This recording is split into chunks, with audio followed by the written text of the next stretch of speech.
President Akufo-Addo, who declared repeatedly that he will sacrifice his job as president to save Ghana from the destruction of galamsey in 2019, got a report from a respected surgeon and minister he had put in charge of the fight. The report revealed the president's home, his home residence, was under galamsey attack.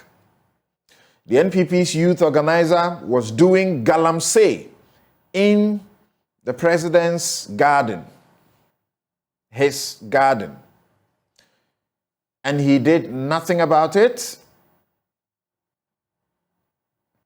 It revealed, and he was told, his party chief, whom he had turned chief protector of the environment, forest, was now chief reason the fight would remain an illusion. And he did nothing about it. It revealed his appointees, family and friends, were a major stumbling block to the fight. And he did absolutely nothing about it. All those accused deny any wrongdoing, yet Ghana makes it into a global report of countries in the illicit gold trade. Stay tuned with us. We show you evidence you have not seen before of the wanton destruction that the president, his presidency, and now even reported to security agencies long before and now appear to do nothing. We'll take brief comments on the new twist to the president's appointment of party loyalists to the independent election management body. What at all can the Council of State that pass these appointees do? Questionable media ownership, poorly paid journalists, compromised journalists. They are compromised with solid people paying them pittance, and they are abused, especially by those paid to protect them, the security agencies. But these are the same people who fight for all except themselves, for themselves. We examine the state of the Ghanaian Media Report 2023 by the Department of Communication Studies, University of Ghana. I'm Samson, Lardy, Anyenini. We'll be right back to deal with the vexed matters.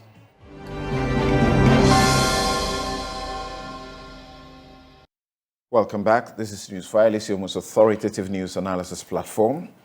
And as you may be aware, the biggest issue that we'll be looking at will be the matter of the Professor Frimpong Boateng's report that he submitted to the presidency in March, written in March 2021, that has now, as we suspect, because it has become a document for police to do their investigations, that has been ordered by the president. It has been leaked, and everybody else is talking about it. In my introduction, I said 2019, 2021, I meant that one. And of course, the issues affecting the media are important. And the University of Ghana, Department of Communication Studies have taken time to do a comprehensive study.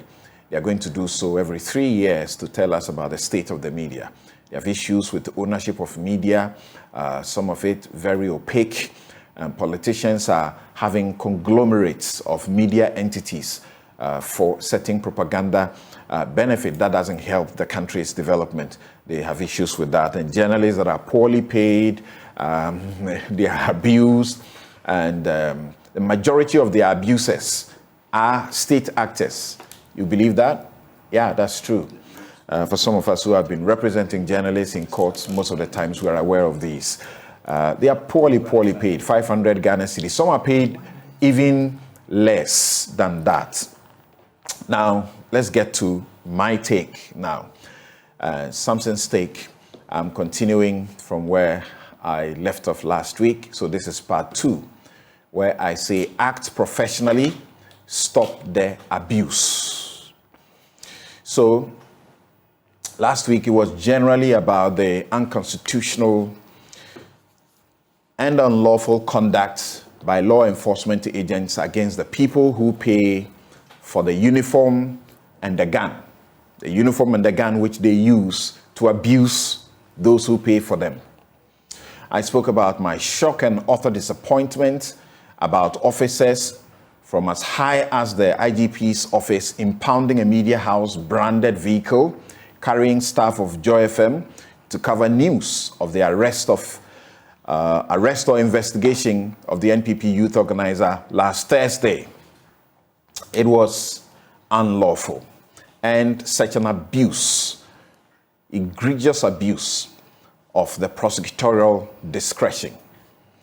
They could not cover the event at the police headquarters, but the next day, the driver was set free and the vehicle was released upon a court order by a judge who repeated his caution to the police to stop impounding vehicles when they are not evidence of crime in suspected traffic offenses.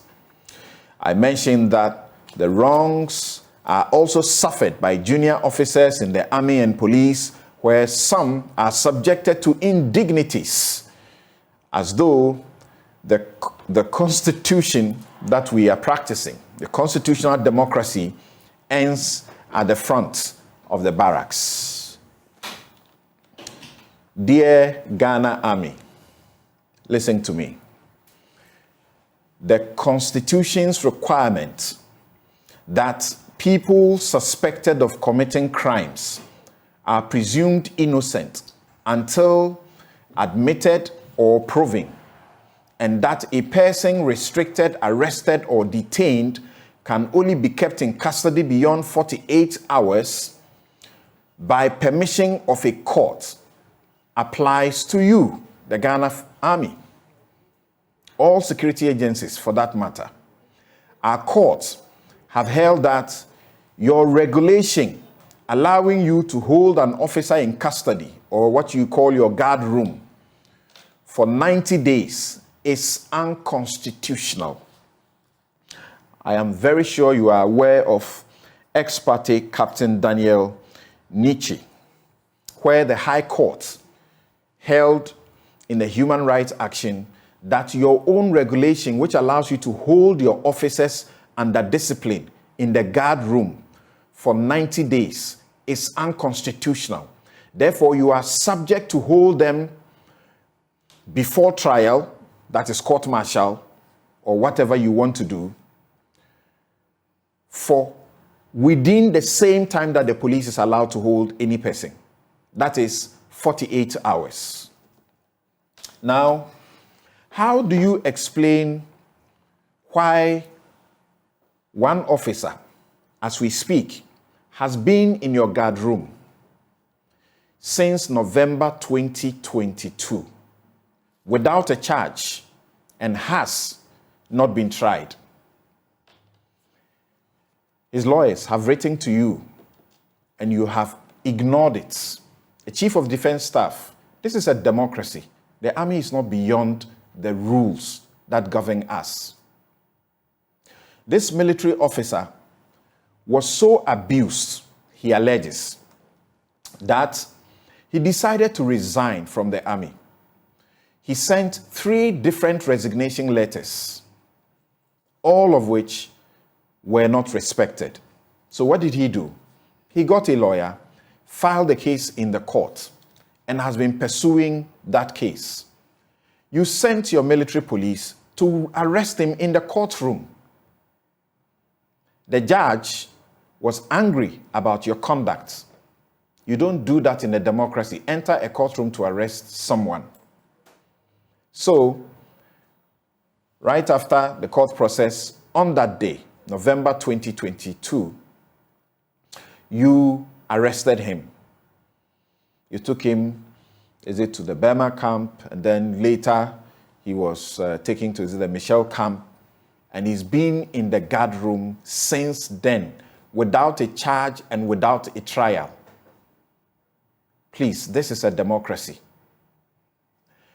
We are aware of many soldiers who have been turned very timid. Soldiers who are supposed to be bold. They can't talk because they are afraid they'll be victimized and they can't tell where the next meal will come from. So, please do the needful and ensure that this officer is released forthwith. Because by your own rules, even if you were sticking to your rule that has been declared unconstitutional, after 90 days, if the person is not put on trial, they are supposed to be released. And this person had originally been tried and discharged. How do you explain what is going on? So, do the needful immediately, else you won't like what will happen. It is wrong to do what you are doing, and it must be said. It cannot be said that some officers who are commanders at various levels are doing this impunity without the hierarchy knowing. You cannot be absolved. The Chief of Defense Staff. I'm in a privileged position where I've represented soldiers, I've represented police people in court and out of court. So I know that the abuse goes on. The galamsey matter we are about to discuss now, there are over a dozen officers who at a point in time were muted and some were put through a disciplinary process because they were telling the world, they wanted the opportunity to tell the world that some of your big men were the ones behind the galamsey. And that's why they were being sent to protect some of the people there. I'm ending on the note that I have promised to end every day, every weekend, that Ashaman is fresh on our minds. I join the CDD and Occupy Ghana and all well-meaning Ghanaians who say that you must take action on that dastardly, unconstitutional and unlawful treatment of our citizens. That is my take. Now, this show, as always, is brought to you by the kindest sponsorship of Bank of Africa, as strong as a group, as close as a partner, MTN everywhere you go, Ashasi University, educating ethical and entrepreneurial leaders for Africa. Robert & Sons Optical Services, your comprehensive eye care service provider for 31 years. My Way Insurance, dial 165 hash, star 165 hash on the MTN to join. Duraplast, how you get your water matters. Remember, where Duraplast goes, water flows. DBS Industries, roofing Papa Fie. Rehoboth Social Housing, your housing dreams become reality. We'll be right back.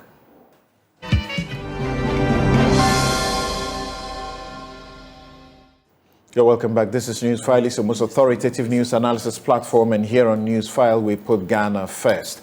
And my guest this morning, Nanaya Achimpem Jantwa, is General Secretary of the CPP. She's right here in the studio. Thank you so much for making time to join us. Joseph Albert Kwam, popularly known as Prof, former MP Manson Kwanta, is also here in the studio. Thanks for joining us, sir. On Zoom, we are joined by Dr. Steve Mantea, co-chair, Ghana Extractive Industries Transparency Initiative, Dr. Yao Graham, coordinator, Third World Network Africa, and Dr. Ken Ashibe, engineer. He's convened a media coalition against illegal mining. As we promised, we'll deal very briefly with one of the thorny issues that, strikes at the heart of our democracy and the coming elections in the way that Kodeo talks about it. There are problems in Kenya, Nigeria, also because of election bodies' management of the situation. And the Peace Council in Ghana is equally concerned going into the elections, the development, and the fact that the Afrobarometer, surveys have shown that the EC's trust in the EC, public trust in the EC, has plummeted very badly to a trust level of only 10%.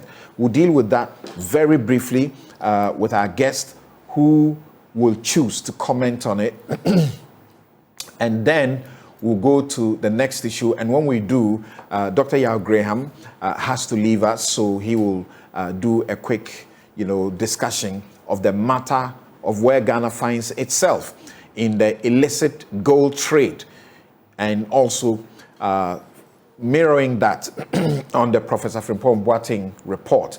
Then he will take leave of us. The rest of our guests will help us to do the rest of the discussion for the very first segment. So, you must be aware. Let me start with Nanaya Jantua here in the studio.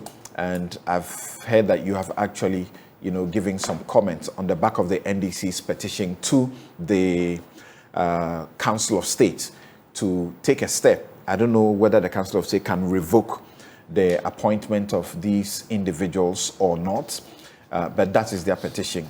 So what can be done about it? But before we get into that part of the discussion, I need to quickly mention this, that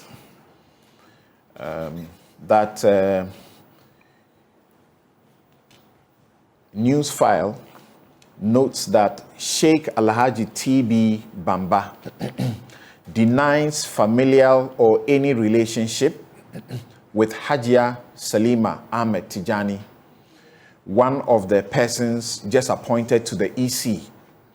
The former MPP executive and former ambassador stationed in Saudi Arabia demands through his lawyers a retraction of the claim earlier made on this show. Of course, it's made everywhere else. And we do so accordingly, jointly with Kodeo. So that is a retraction as demanded by his lawyers, and we needed to do that immediately before we begin that part of the discussion. The NDC, in their petition, in respect of Dr. Apia Hene, they say, among others, that he was or is a member of the 2022 Bono Regional Election Committee of the NPP, Bono Regional IT Director for Elections 2020 for the NPP, Bono Regional D-Day Coordinator for Election 2020 for the NPP, member of the National Research and Data Analysis Team for Election 2020 for the NPP, Regional Coalition Officer for the NPP Internal Coalition for the 2020 elections, member of the Bono Regional Communication Team of the NPP. Last week, we showed some of his comments that he was making in radio stations and television stations in defense of the NPP and berating the NDC. In respect of Hajia, it's the things that we already know. They say that she evidently and perceptibly bears partisan coloration, which clearly violates any hope of neutrality and impartiality required of a member of the Electoral Commission. And they join Kodeo and other civil societies to ask that because of her mother having been the first vice chair or so of the NPP, because of her sister who has contested on the NPP's ticket in elections and is still seeking to contest again, they think that the two are not qualified. Do you agree with them, together with the Kodeo, that these two, their nominations should be revoked? And what can the Council of State do? That's where we are. That's a new twist. Samson, thank you very much. Good morning to your viewers this morning. and good morning to your team, good morning to my comrades in the CPP, and good morning to Ghanaians. I was the twist of the Council of State. Is it not the same Council of State that? So why are you laughing? Please go ahead. Is it not the same Council of State that was consulted, to choose the people? According to the Constitution, when the president appoints, he consults, or he or she consults with the Council of State before an approval is made. Even I saw the nomination for the current Chief Justice. The story said she was even chosen by the Council of State and the president had to approve. So if you are going... The current Chief Justice? Yes. No, there's a nomination for a new Chief Justice. No, officially no. It was on in graphics, so it's not official. The graphic story. That Justice Tokono is tipped. Yes. But there are two people who are being said they are tipped. Yoni Kolendi and Justice Tokono. Oh, okay. So that one is not nominated. Okay, yet, so because the news said that she has been nominated. Oh, okay. Okay, then. So, it's the same Council of State. So, what do they expect the Council of State to do? Can they, turn back their own decision? And besides, they've heard all the arguments that are going on. They haven't come out to say anything. They knew the people that they were approving for the president to, appoint. Maybe they didn't have the information that is now out. No, but why don't you have the information? Because once somebody is appointed or nominated to be approved by the president and you are consulted, you should ask questions. There's nothing like you do not know. You see, that is why we in the CPP we are saying that there should be some drastic review of the Constitution. The appointment of the EC should not be done by the president. The appointment of the EC should be done by a committee of politicians or political parties. Then the EC would have to go through, whoever it is, has to go through the Public Service Commission. There should be about 3, 4, 5 people who have to go through the Public Service Commission. There should be advertisement, go through vetting with the Parliament, then swear before the Speaker. Okay. So you think what they are asking for now, they won't get it? Because what they've taken, they've made it because the Council of State are part of this appointment.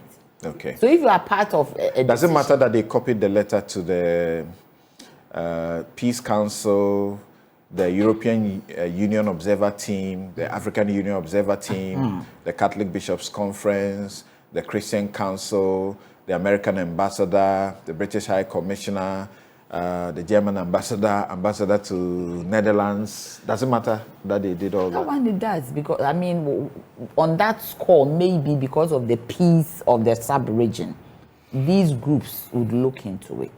But for Council of State, I do not think that Samson, if you appoint somebody, you really believe in it. Are you telling me the chairman of the council doesn't know who these people are? This is a critical, then we have a problem. So do you share the view that these people are indeed not qualified because of their association with the NPP? You see, or membership if we to say the NPP? Qualification, then we are saying that, okay, maybe they don't have the requisites, but we are saying that they are not supposed to be there because they have a political color. And once they have a my biggest problem is with the gentleman, Apia. He is an IT person. And from what people are saying, he's been in charge of the party IT. So, if I know what I know as somebody who has worked in corporate Ghana, when he goes there are subcommittees of a commission or a board. It is likely that he will be made the chairman of the subcommittee of IT. Do you get me? And that is where the crux of the matter is. And this is somebody who has a political color. What does it take the president if he takes a neutral person? You don't have to... You sit on IPAC. How are you going to proceed when you sit in meetings where he will be there, being publicly against, their, inclusion in the EC? Oh, how do I behave? I sit there to represent my party. So it is my party's interest that I'm going to espouse. And you see, the point is that it is as if it is the NDC, this duopoly thing. I think all of us should be concerned. Because in 2024, the way the atmosphere is, You cannot tell which party that would win the election. All right. Okay. You want to say something about this? He was fidgeting. Yeah, very briefly. Anyway, I don't see anything wrong appointing Dr. Appiah because he's competent, he's knowledgeable. They say he should not be allowed to get to the ECIT at all, especially that MPP has an IT system that it's been doing, so they may compromise the process. How? When Martin Amidu was appointed to head this place, why didn't they complain? Which place? I'm talking about special prosecutor. It's an independent constitutional body that's supposed to be neutral. Yeah. In the case of this one, I don't see his affiliation with any MPP. Imagine, you don't see his affiliation. Yes. No, he's affiliated. That one, he's a member of the MPP. Yes. You don't see how that affects his job. That's what you're saying. Yes. Okay. Imagine yourself. We can't help but call you Prof. Kwam. That's what we know.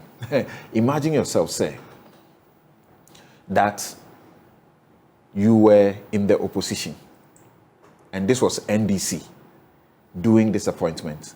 You will say that you see nothing wrong with it. Why? Oh. No, because even EEC, before MPP came to power, those people over there were appointed by NDC. But yet they did the right thing. And MPP won. Okay. Let's get on the phone and the Zoom and hear what our other guests have to say. Thank you very much for joining us. Dr. Steve Mantia, maybe I start with you. What do you have to say?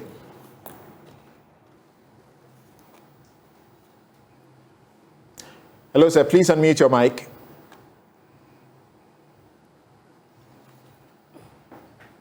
Yeah, thank you. I think the matter under discussion borders on the building of public trust in our state institutions, especially one as important as the Electoral Commission.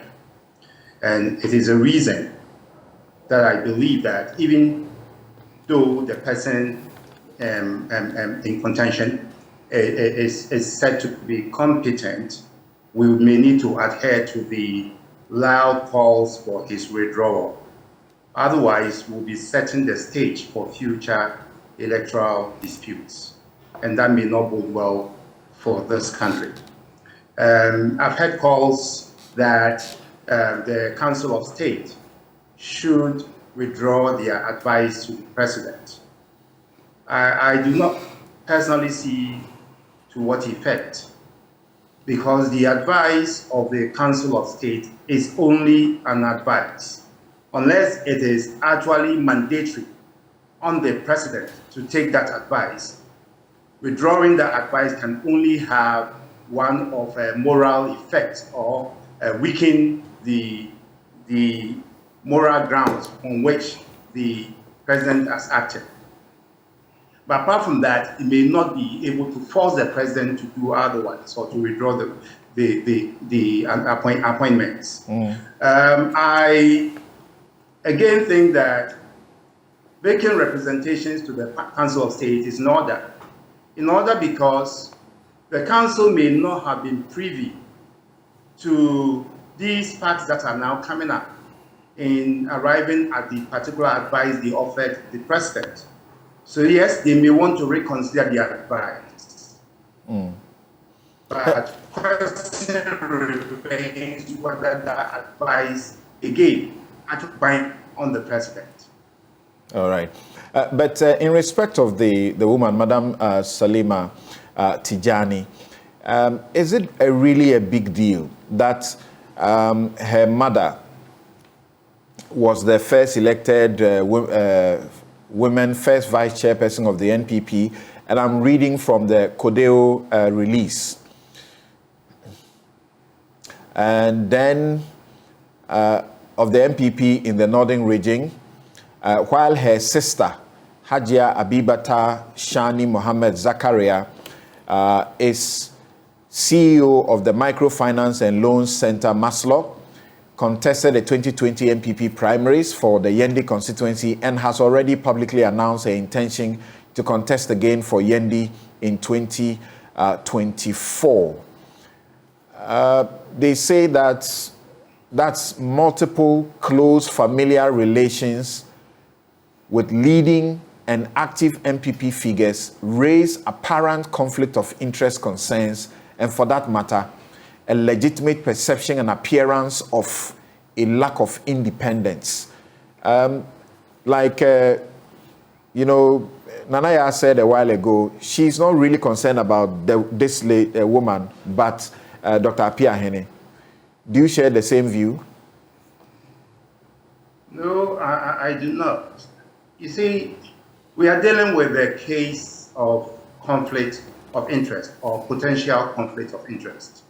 And unfortunately, we do not seem to have clear rules in this country regarding how we cure any potential conflict of interest. I think Shrag, a few years back, was working on something of the sort. I don't know what became of it. But in some corporate institutions and globally, I mean, even within the multilateral institutions, the UN and the rest, husband and wife cannot work in one institution. If there is for instance, with Coca-Cola, there is a contest and you have a staff working there, a relative cannot participate in the contest and all that. I mean, corporate institutions and multilateral institutions tend to have clear conflict of interest rules to avoid these kinds of situations. It looks like we are dealing with a situation that has no clear rules governing it in this country, and that is why we are in this difficulty. But I can expect that to the extent that you have close family relations, what do you call it, in the party that is appointing you, then of course you are likely to be influenced in the decisions that you arrive in the course of your work. And that is why I believe that the issues regarding this lady also has to be taken quite seriously if we want to build public trust in our institutions. Thank you. Dr. Ken Ashigbe, you want to say something about this? I want to get to Dr. Yao Graham last so that I will continue with him on the substantive issue of the illicit gold trade and the Professor Boateng report so he can take leave of us. Yes, Dr. Ken Ashigbe. Well, thank you very much. Samson, I think the independence of our institutions is very paramount, and it's important that we place that at the center of everything we do. It is not, and I completely agree, it's not only just by qualification. The perceptions are also very important. I remember when I applied to be managing director of a state-owned media organization, I was asked, whether I had any party card. And that became a subject of investigation to verify that that would not happen. Your extensive experience as one of those who had managed Ghana's foremost and formidable media institutions in this country, private, didn't matter. No, so you see, you could have all of that experience, but the question is that you needed to show that you were independent, you were neutral. So once you are a member of any political party, already not being it even calls that into question. And the most important thing is what appears, and that is very significant. And we know in the way elections have landed a lot of us. So for me, for the gentleman, and I'm surprised, Prof is my friend, but I completely disagree with him. How do you think that you are going to play a Has Kotoko match, and then that this particular person is either works at one of the chapters or the circles, and you say that that person is appointed as a referee or a linesman, and you think it does not matter because he has qualification to be a referee? No. You see, the president in swearing them in said the managers don't matter. It is the votes that matter. They can do anything to your votes. Well, I completely disagree with the president in that particular step. There are processes that lead, to elections. There are systems that are put in place to an election. And especially when it comes to somebody who is involved in IT. And we know the challenges we've had. with elections and, the last, I think it was in the 2016 elections, and what happened to the EC. We had comments about the fact that, their systems had been hacked and all of that. So, the thing about it is not just what is, but what appears. I know you lawyers talk about the fact that, justice is not only what is done, but what appears to be done. Because a lot of the decisions people will take are emotive, and those things lead to it. So for me, there's several people in this country that can take up these positions. So anything that is likely to lead to these things, because we know the two parties. All right. And when they're in opposition, they sing one particular tune. When they're in power, they sing another tune. So don't give them an opportunity to sing that particular tune. Right. To be frank with you, I mean, some of these things, I don't hide my thinking about them because, Joseph Kwam is sitting here and he says he sees nothing wrong.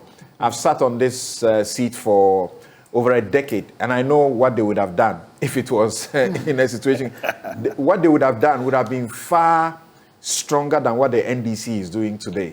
They are better at mobilizing the media on issues than the NDC is capable or is better at doing. So do you think that the NDC petitioning the Council of State can change anything? What intervention can the Council of State make? Well, I think that basically they are doing it for the optics more than for the substantial change that can be occasioned. But it's important that all of us, guard the processes that will lead to an election to ensure that, we are able to preserve our peace as a country. Dr. Yao Graham, thank you very much for your time. The Codeo's suggestion was that these individuals should voluntarily resign themselves because they didn't see the possibility of the president revoking the appointment because he has power to do so. They were pointed to the fact that these things can actually be a process for a court. In this country, one of the grounds for dismissal of an MD of a state-owned media organization is discovery of partisanship. This is an independent constitutional body. Do you think the approach that the NDC is taking will yield any results? Well, I mean, when I was not fully versed with the legalities of this issue, but when this discussion started, I quickly started looking at the constitutional provisions and the statutory provisions on the removal of commissioners, members of the Electoral Commission, and the power, the role of the Council of State will seem to be extinguished once they have expressed their opinion on whether the person is fit for office or not. I think there's a political weight that will come if the Council of State came out and said, actually, on reflection, we were not aware of ABCD when we offered an opinion that this person is fit for a particular role, and therefore we regret. I mean, so that would be a political intervention. But given the political culture in this country, where key institutions unfortunately fall in line behind the ruling party and the executive on key issues, I mean, that would be an earthquake, and I don't expect, that anything of the sort is likely to happen. So the president was being deliberately narrow-minded in focusing on qualification, because the law talks about being qualified to be a member of parliament and a Ghanaian citizen and so on. But you know what? I mean, every public officer, the nature of the role that the person would perform creates a gray zone, of principles about how to build legitimacy and public confidence in the office. And those are not narrowly legal, although I think the points made by both Steve and Ken about the traditions of of conflict of interest, the traditions about the exercise of discretion, because the president has a discretion. Did we lose Dr. Yao Graham? Doc, I don't know if you have mistakenly tapped on your microphone. We can't hear you. Sorry. Hello, Dr. Yao Graham. I think if you can hear us, please quickly rectify your situation, because we want to come to you to look at the gold Issues situation. being raised here are very important. I mean, so. Oh, his line is getting bad. Okay, now his line is off. So this is what I'll do. I'll take a quick break. We'll return to deal with the matter of illicit gold, Ghana being a major transit point, and mirroring that on the... Okay, Dr. Yao Graham is back. Please, we lost you. Let me wrap up. So Right. basically, I think going forward, this has brought back again the issue of establishing some clear principles about the exercise of discretion by people when it comes to appointment, clear rules about conflict of interest, because we have a number of instances where people have been declared not to have a conflict of interest simply because they are technically qualified for a role and so on. And given that there's the degradation of public office which is taking place in so many ways, I think this is a key issue politically and also legally for all of our citizens to drive around going forward. Okay, but you talk about exercise of discretion and the need for, some laws around that. Which law is bigger than the Constitution? And the Constitution is very clear. The Constitution has a theory of discretion, and it has the fair-mindedness and so on and so forth. It must not be capricious. Yeah. So these are bases. But I've forgotten there's a particular Supreme Court decision which have been kind of decried by people as having the potential of narrowing that. Okay. But the discretionary power, the conflict of interest principles, these are two key things which are restraints on power. All right. In every situation, which have to be developed as well, but a kind of administrative law regime, which guides the use of power. Thank you very much, Dr. Yao Graham. We'll be back shortly.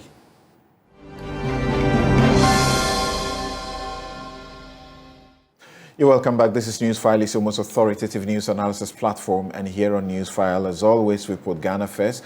My guest for the first segment of the discussion, Nanaya Achimpim Jantuas, General Secretary of the CPP. Joseph Albert Kwam is former MP Manson Kwanta. Dr. Steve Mantiyaw is co-chair, Ghana Extractive Industries Transparency Initiative. Dr. Yao Graham is coordinator, Third World Network Africa. And Dr. Ken Ashibe is convener, Media Coalition Against Illegal Mining. In fact, they started all of the discussion on the media about illegal mining, and the NPP and the president decided to take a bold step to say that it was going to lead it. So we're all happy about that, but it appears that over time, people are disenchanted, unhappy, especially on the back of a report that Professor Frimpong Boateng sent to the presidency on the request of the presidency, dated the 19th of March 2021. Professor Kwabena Frimpong Boateng. We spoke to him on Thursday, and he admitted that this report is his work, and he stands by everything that he has said in that report. Now, Dr. Yao Graham, in the Origin All report, the global body that is looking into safety-oriented company or standards, says that the illicit trading, shows that Ghana, Sudan, Ethiopia, Uganda are major illegal gold trading routes, with export destinations being Switzerland, the United Arab Emirates, and India. It shows that quote, local gold refineries are being extensively used to launder gold from illicit sources in an artisanal mining sector. We are talking about the sector where galamsey thrives, involving several million people, forced labor, and high risk. People die in the pits all the time. In their assessments of the trade data that they use, the data between Ghana and its three major gold trading partners, Switzerland, India, and United Arab Emirates, it was revealed that over $6 billion worth of gold exports remain unaccounted for from 2013 to 2016. The figure is expected to rise significantly if all export and import data between all of Ghana's gold trading partners were to be examined. So first of all, what will be your assessment of this situation? While Switzerland's gold import figures revealed that they had imported close to $7 billion worth of gold from Ghana, Ghana's official records indicated an export of a little over $3 billion of gold. You see the joke that goes on in this country. And at the time where there was a ban on the small-scale mining, at that same time, there was heavy export of gold from small-scale mining to the world out there. Ghana also loses over $2 billion annually in unpaid royalties and taxes on gold smuggled out of the country, according to the Ministry of Lands and Natural Resources. Yes, Doc. Yeah, I mean, clearly there is a major issue about accounting for all the gold produced. In fact, in one of the years at the peak of the Operation Vanguard, the output of gold from the small-scale sector actually increased. As we know, in terms of the figures that get published, there seems to be no disaggregation between legal and illegal small-scale gold mining. And as far as informal economy is concerned, which is where illegal small-scale gold mining belongs, data collection and kind of regulatory regimes have a difficult time, because after all, illegal small-scale gold mining is an unlawful activity.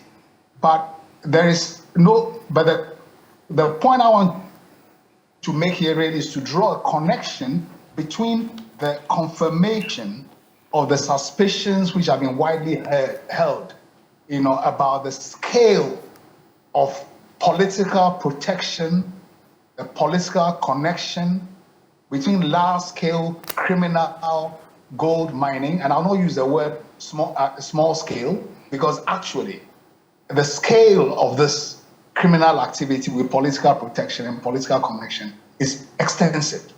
So from that point, if you can have that level of protection for illegal production of gold, it's a simple step to be able to have that same protection for the illegal export of the gold. I mean, this is a simple deductive, kind of a logic we are using here. Because you're not producing legally, you want to illegally acquire wealth, so you'll be interested in the mechanisms and methods that allow you to acquire and hide your wealth, and therefore the corruption and abuse of the role of institutions and bypassing of accountability becomes logically inherent, in that transaction. So really, rather than go into a general discussion about, the billions and so on and so forth, we should look at the political economy of illegal gold production and trade, including export, and therefore the accumulation of illegal wealth. And the danger that this poses not only to the economy, but also to the fabric, of institutions and us. Right. The CDD had done its survey about funding, a successful presidential election or successful parliamentary election involving millions of dollars for presidency and for parliament. Now, the reports suggest, which is the biggest concern, quote, that illicit gold mining is becoming a rising source of income for cartels, criminal gangs, and non-state armed groups. We seem to be aware that part of this in our country goes into funding, political campaigns. And some have said that is the only reason that explains why the state itself has indicted the NPP regional chairman of doing wrong in a forest reserve, and yet the president appears to want to speak in his favor, and nothing has happened, even though it is claimed that he's been handed over to police. There's it takes us back to some of the issues that arose in the discussion of the Electoral Commission appointment. There's a credibility issue which arises in all these situations. Because when the campaign, we did a round table at the height of the campaign, Operation Vanguard, and we invited a soldier who was involved a commander who was involved in this exercise. And I was afraid when people were really attacking the military for burning excavators and so on, human rights abuses, that the gentleman will get up and leave before it was his turn to speak. But he sat through it and then said, you know what? We learned some things in that exercise. That one, 400.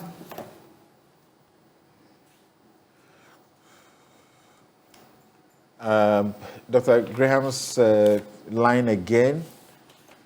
I think he's about to talk about figures, and we just lost him there. Hello, Dr. Graham.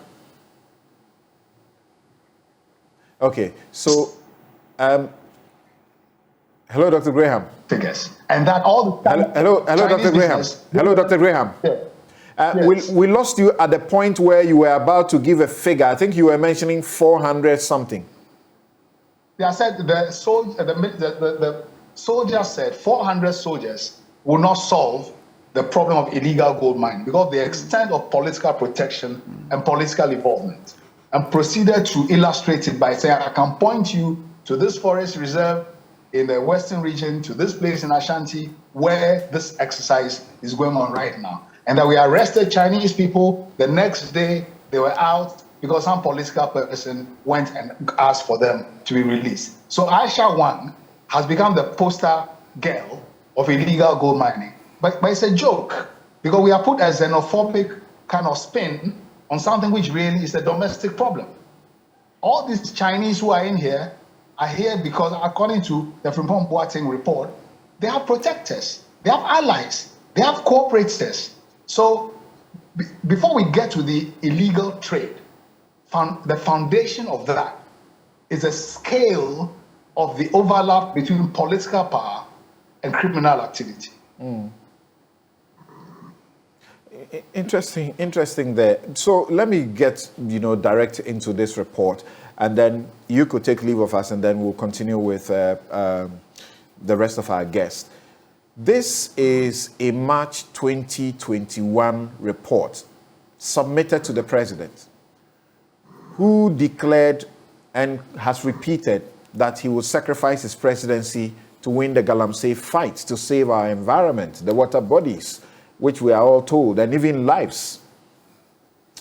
It has just been submitted to the police, according to Professor Frimpong Boateng, because he made comments which are on GTV, which are already contained in the report.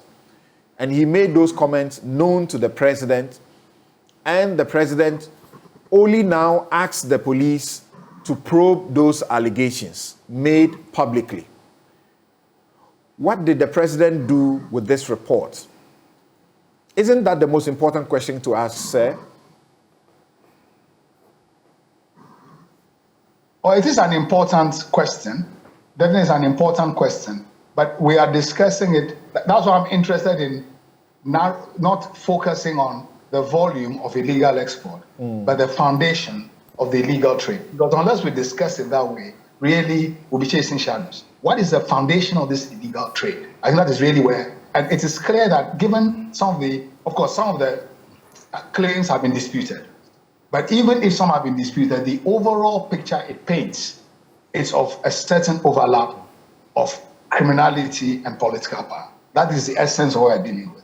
And if it is, even if only a fraction of that is true, it is clear that the influence of those types in the party will be important. Because even the Frimpong Boateng report itself is guilty of not seeing this as a public interest issue wholly, but actually discusses it in terms of the presence of NDC or NPP people and so on. So the notion of a pure public interest driver of this report, we also have to critically analyze some of the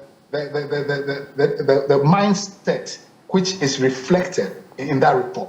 The additional thing I want to say also is that, when this Operation Vanguard thing started and the Interministerial Committee was doing its work, we drew attention to the fact that some of the aspects of illegality in the way the committee was operating ran the danger of fueling a climate of impunity, where people feel they can do anything they like.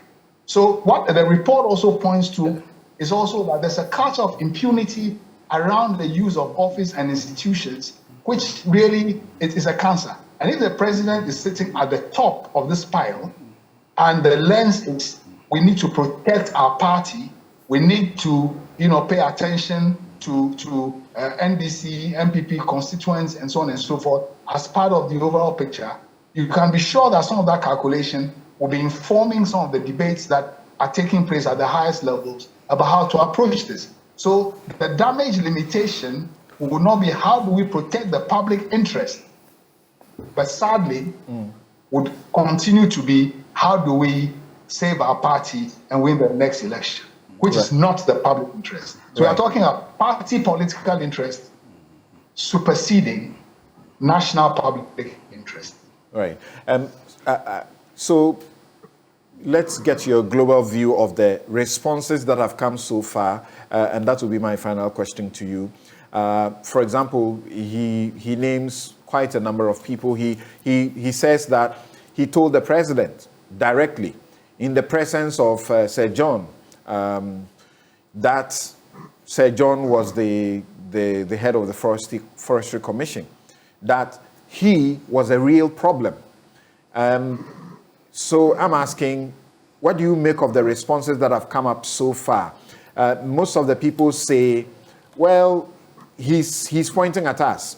We may have dealt with him, but we didn't seek to influence how he had to do what he had to do. But this takes us back to, again, the notion, the kind of the perversion of the notion of conflict of interest and abuse of power, to the point where really people don't think that those concepts should even be part of public life. Otherwise, we'll not be getting those responses. I mean, people have issued denials and so on. Even if those denials are valid, the overall picture which comes out, even we took account of those denials, some of which can be dismissed as really not serious. What we have is a really, really dangerous thing. And on Sir John, this is a man who willed public forests to his family. So, I mean, terms of the forest as a kind of a private, assets to be used and given to friends and cronies to mine. I mean, although there's no direct thing, we can again deduce that it will be par for the course in terms of how he saw his role, in office. I know that he's not here to defend himself, but the logic of his practice, we can discuss it. All right. Dr. Al Graham, thank you so very much for making some time for us this morning. Thank you. Right. Now, should I come to the studio or get to the guys on the phone before I got... So let me talk to Dr. Steve Mantea, then I'll come to Nanaya, Jantua, and Kwam, and then to the convener of the anti-galamsey fight, the media convener. So first of all, Dr. Mantiao, you've heard some of the responses. You have read the report for yourself, 36 pages. What do you say? Well,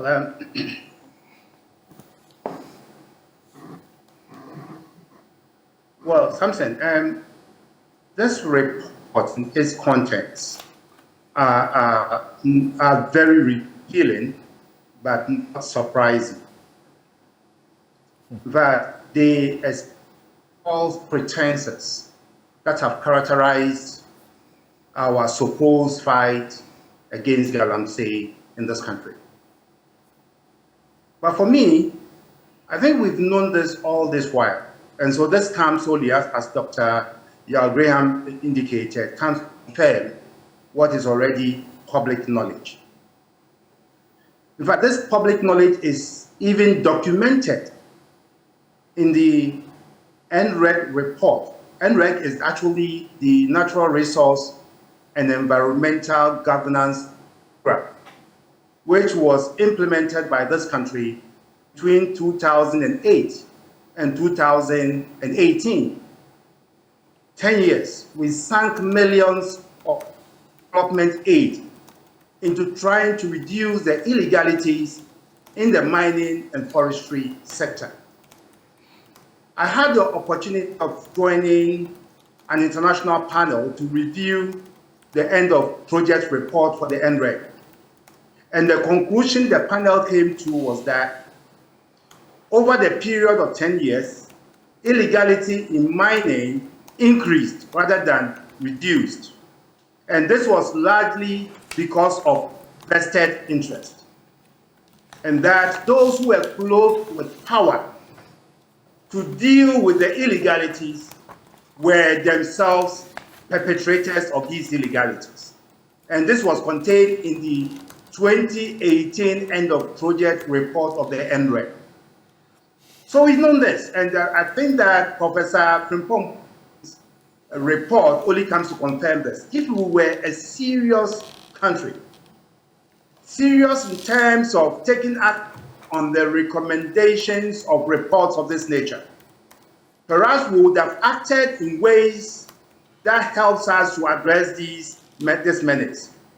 For instance, once we know that the problem has to do with vested interest, and you want, and this should at the highest level, you want to set example of high political office holders who actually engage in galamsey.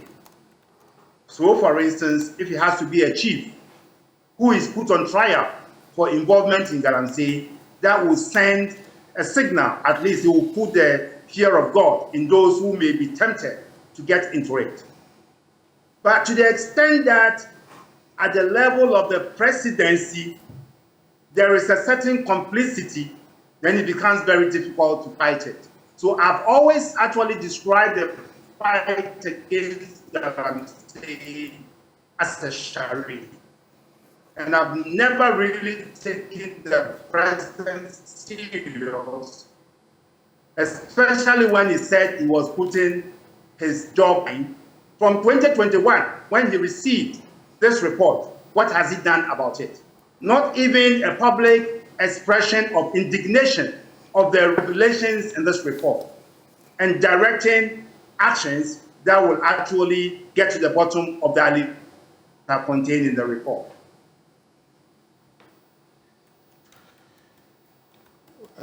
So, for example, when you have, I'm thinking we can deal with a few of the specifics. When you have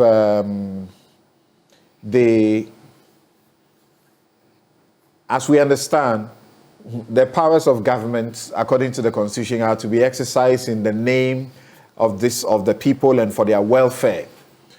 And Article 21 directs that the people must know, or they must be informed about what the executive does.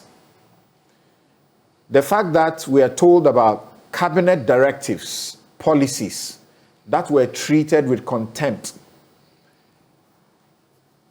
And now, because Prof has gone to GTV to speak, he's been referred to police, and now he's submitted this report, we would not have known what is going on. What does that tell you? The report is specific about who flouted cabinet directives. The ministry, environment, the agencies. Well, Samson, I do not think that the report was meant for public consumption. This is a report that was actually requested by the rightful authority. It was put together in 2021 and submitted to that authority. So the question should be, what has that authority that actually commissioned the report done with the content of the report? Because as for we, the public, all we care to know is what government is doing, what actions government is taking to curb this illicit activity. And so, for instance, if following the receipt of the report, the president has taken specific actions, that is what we, the public, want to know. Okay. And it's most disappointing that we do not know of any action the president has taken except this recent direction that the report should be investigated by the police. From one of those who has been mentioned as having led people to Prof over the taking of the excavators, bringing in an MPP executive to be responsible for gathering the excavators that subsequently were told 500 could not be accounted for and the rest of it. Charles Bisu, he has also been speaking. He says the reports, parts of it are not accurate, and if anything at all, the matters became matters for national security, and that in the process of the security agencies dealing with the matter, Professor Frimpong Boateng himself became a suspect. So, from what we know now, since absolutely nothing has been done by these security agencies, what does that also say? Because he says, quote, at the time he said 500 excavators were missing, I called him and I said, Prof, that is not factual. You have actually sent about 3 reports to the National Security Council, and the report that you sent reported that we do not have up to even 300 excavated. So why 500? I called him and he said he knew what he was doing, and then 3 or 4 years down the line, you come back to say that no excavator was missing. He was saying that Prof had become a suspect, and the security also did nothing. He feels disappointed about that. What does that tell you about the whole story? What it tells me is that the content of Professor Frimpong Boateng's report is not the whole truth of the matter. And the reason there's not been any official action on this report could only be because of the people involved. I think that there is complicity at the very, which makes a different act, because if you don't act in a manner that actually shields the, in this case, the complainant, then of course, what is going to happen is that he's going to spill the bean, and that we all go down the drain together. And so at this stage, I think that the opposition should be taking deep interest in the matter.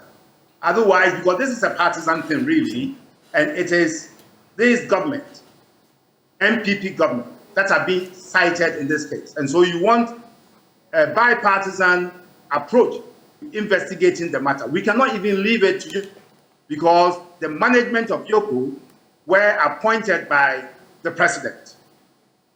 Police IGP was appointed by the president. Almost all our state investigative institutions holding onto the president. So if it turns out that the president is complicit in this, then of course it will be difficult for them to do an impartial job. And that is why I believe that Parliament will take an interest in this matter. What will be your final comments in respect of the Origin Oil reports about our extractive industry and how, illegal gold artisanal mining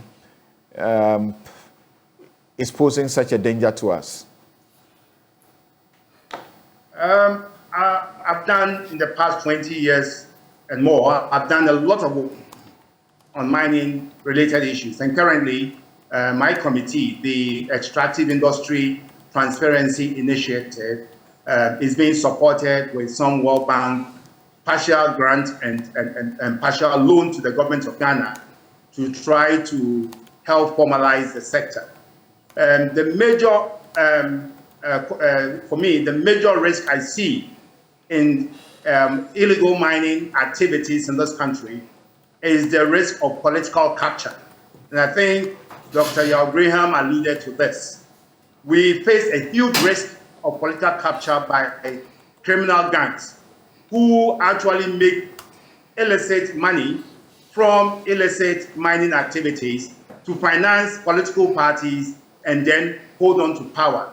And therefore, eventually, if we don't deal with it, we'll become captives these illegal gangs. And that, for me, is a major risk that we all pose. It behoves on every Ghanaian to take a deep interest in how government is working to stem illegal mining. And Ghanaians are in fact worried. Kwame Sapon-Sedu says, we can't account for approximately $4 billion worth of gold exports to Switzerland in 1 year, but we are going all over the world begging for debt forgiveness so we can get 3 billion bailouts from the IMF. Are we okay? Mm-hmm. All right, Doc, thank you very much. Is this something, before you move on, yeah. We currently face the same challenge of illicit outflow of our gold because of the gold for oil. You see, we did not plan very well. We did not consult key stakeholders. So we've ended up, we have not incapacitated enough the PMMC to be able to buy gold. So gold producers cannot get money to produce. So the risk we face is for them to smuggle out of the country and sell their gold. And this is because if you look at the 2023 budget, we did not budget for the purchases of domestic gold from ASM actors. And so how else was PMMC supposed to find the money to buy the gold? Currently, I hear the first cycle of the gold purchases. We are waiting for the monies to come back, be able to go through another cycle of gold purchases. So gold producers cannot sell their gold and we risk smuggling in this particular. All right. Thank you very much, Dr. Steve Manteyao, co-chair. Thank you so very much for your time also. You are still here on Newsfile. This is your most authoritative news analysis platform. And here on Newsfile, as always, we put Ghana first. Just spoke to Dr. Steve Manteyao, co-chair, Ghana Extractive Industries Transparency Initiative. Earlier, we had Dr. Yao Graham, coordinator, Third World Network. The two of them leave us now. The convener of the Media Coalition Against Illegal Mining, Ken Ashigbe, is with us. And we also have Joseph Albert Kwam, MP, former MP Manson Kwanta, who has been mentioned in the report, and Nanaya Chimpim Jantua, General Secretary of the CPP, who has also some perspectives to share. Now, should I come to you or have him speak to his the allegations against him before you talk? Which one do you prefer? Which one do you prefer? You are putting me on the spot. Okay, so let's hear from you. What's your take on the report? Samson, me, I'm confused here because this report, reading through it, and you said when was it issued? 2021. It's dated. Let me read to you. The 19th of March, 2021. 2021. Yep. The Prof wasn't a minister then. He had Was been it- asked by the presidency to bring a report, and he did that. Yes, So but- the letter that is requesting him to do that is also attached to this report. You have Yes, because when you hand over, when you are leaving office, you have to hand over whatever work that you did. The letter asking him to do that is dated 4th March 2019. Yes. So how can we have a report that is done in 2021 and the letter is 2019, 2 years after the fact? It means there are some inconsistencies. There's something that is not making up. And when I was reading the report, I saw a lot of I. It means that the report was written by a person. But a report covering an issue with the magnitude of galamsey, it should not be written by a person, it should be written by a team.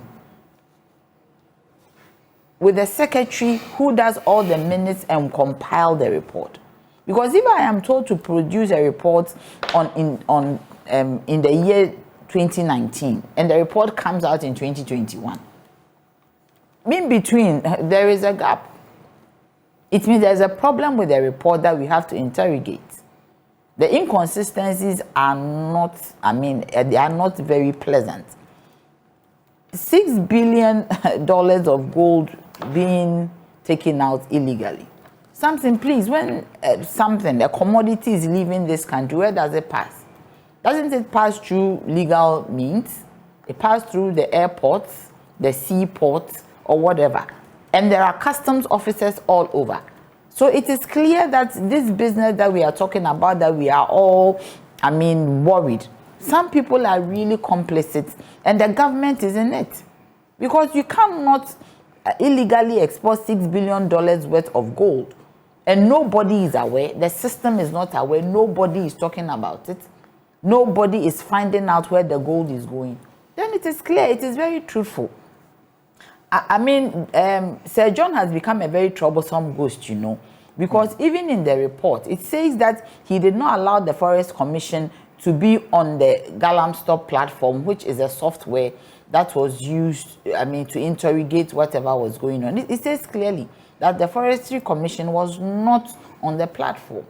But first, by 2020, Professor Frimpong Boateng was out. Yes, was out. Yes, so I'm talking about your question about Okay. why is he writing in the first person place instead of 20 for the committee. For the committee, there's somebody, So, a secretary. so obviously, this letter was addressed to him 2019. in his person to write. That's why he did. Or No, 2019, 2021. But Okay. 2 years So, after. yes. The So if he's letter- writing 2021, 2021. you still expect him to write to write for the and on behalf of the committee. yes, the committee was set. He's no longer for the committee. No, but the letter was written 2019. Right. So when did he present? I the get that report? point. That is the point. So the point is that it was done after the fact. And we all know that there was a committee, an interministerial committee on illegal mining, which was set up. And within the report, one of the challenges that is being stated is that everybody abandoned the committee, with the exception of the sanitation minister and the local government minister. So it means that the work of the committee collapsed. So at that point, a memo should have gone to the president or whoever told them to do it, to say that the committee we put together did not work. It has collapsed and we need to reconstitute the committee. And my worry is that when Professor Frimpong, I know him very well. I worked with him at the Free Zones as my chairman, or PURC as the chairman of PURC. A very astute person. So when all these allegations came against him, I was like, is it the same person that I know? But why didn't he come out at the time when the allegations were being proffered against him? Why didn't he come and say all the things that he's saying today? But have waited all this time. A report was written in 2021, 2 years down the line. That is when he's bringing it up. Somebody might even say that it is sour grapes. Because at the time that he was being accused when he was a minister, the best thing for him to have done was to have resigned. If he's a person that I truly know, resigned and said that, hey, I am not part of this, but A, B, C, D, this is what has been found out in the work that we have done. so that everybody will know that he's not part of it. Now, Charles Bisu is accusing him that he was accused as one of the people who was complicit. Why is it so? Because he didn't say anything at the time that the excavators were lost. He did not say anything. He came back later and said that after he had left, that what they showed to him were motherboards of the excavators. And I always used to ask the question. And the letter to him actually required that what he was doing was to be submitted for a cabinet meeting. Yes. A cabinet meeting on the 28th of March, 2019. Do you get me? So why then do you bring out? So what was submitted to cabinet? What memo was submitted to? What report was submitted to cabinet? That now you are bringing us a report that was done in 2021. So then it means that the real report is with them. And maybe this is an abridged form. And maybe with all the noises that are going on, he has been asked to bring a report. Because it does not make sense that cabinet asks you to bring a report and you did not bring the report in 2019. And in 2021, you bring us a report. And now you are naming a troublesome ghost who was standing with you. Sir John is now a ghost too. So now you say in 2021, he was standing with you with the president. So at what time did all these things happen? Sir John died in July 2020. Yes, so at what point did all these things happen? If it happened in 2019, why are we not getting the 2019 report? A report dated 2019, with a memo on it to cabinet, copying the president and everybody involved, copying members of the committee. That now 2021, a report has been brought out. Truly, this is not the best. What we are dealing with is very, very critical. Galamsey has destroyed our environment, has destroyed our forests, has destroyed our children, has destroyed everything. You see, Ghana is going for an IMF bailout of $3 billion. Now we have $6 billion worth of illicit gold leaving this country. And nobody is watching and government is looking elsewhere. Seriously, Samson, are we a serious country? We have this worth of gold in Ghana, and we are asking our debt to be forgiven. And when we have this worth of gold, this gold, whether it is illicit or it is legal, it is coming from Ghana. And nobody is watching, nobody is looking, it's nobody's business. Because of what? Is it because of politics? Now I hear people saying that because politics has been monetized, it doesn't mean that we should be illegal. It doesn't mean that we should destroy the nation. So what do you do with this report? What do I do with it? We need to deal with it. And there are inconsistencies. How? We need to ask questions. We need to find out what happened in 2019 and juxtapose it against this 2021 report. If actually something was done in 2019, because there was a request that bring this report to cabinet 20. Beyond the issue you have raised about the request and the time lag and all of that, the time he gets sacked and then he brings the report, what should be done with the report? We should look at it, look at the inconsistencies in there, if there are any, and really form a committee. What do you find to be inconsistent? What I am saying is the dates. Okay. The first thing. No, I'm saying beyond that. That's what I'm saying, that what we should else? form a committee.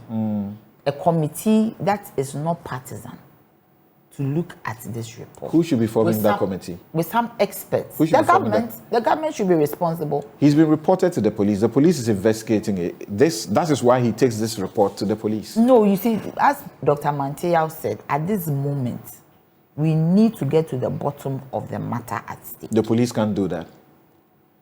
The IGP was appointed by the president. We need some clarity. We need true clarity. We need to get to the bottom of the matter. So what committee are you looking at? A bipartisan committee, everybody. So parliamentary? Parliamentary is partisan. So you can't bring parliament. There's either NDC. So after the two, it will be chaos. You should go outside these two. So we find people, media, some experts in the matter. You should get some people who want to show their face that they are. Who will do that appointment? It should be done by the president But you just said the president appointed the IGP. Yeah, the IGP. So we should think through it. The Ghana should decide, the country should decide who and who should be in there. No, the Greece democracy time when we all went to the amphitheater to be heard is over. No, it is not over. We gave the government the power. We want our power back.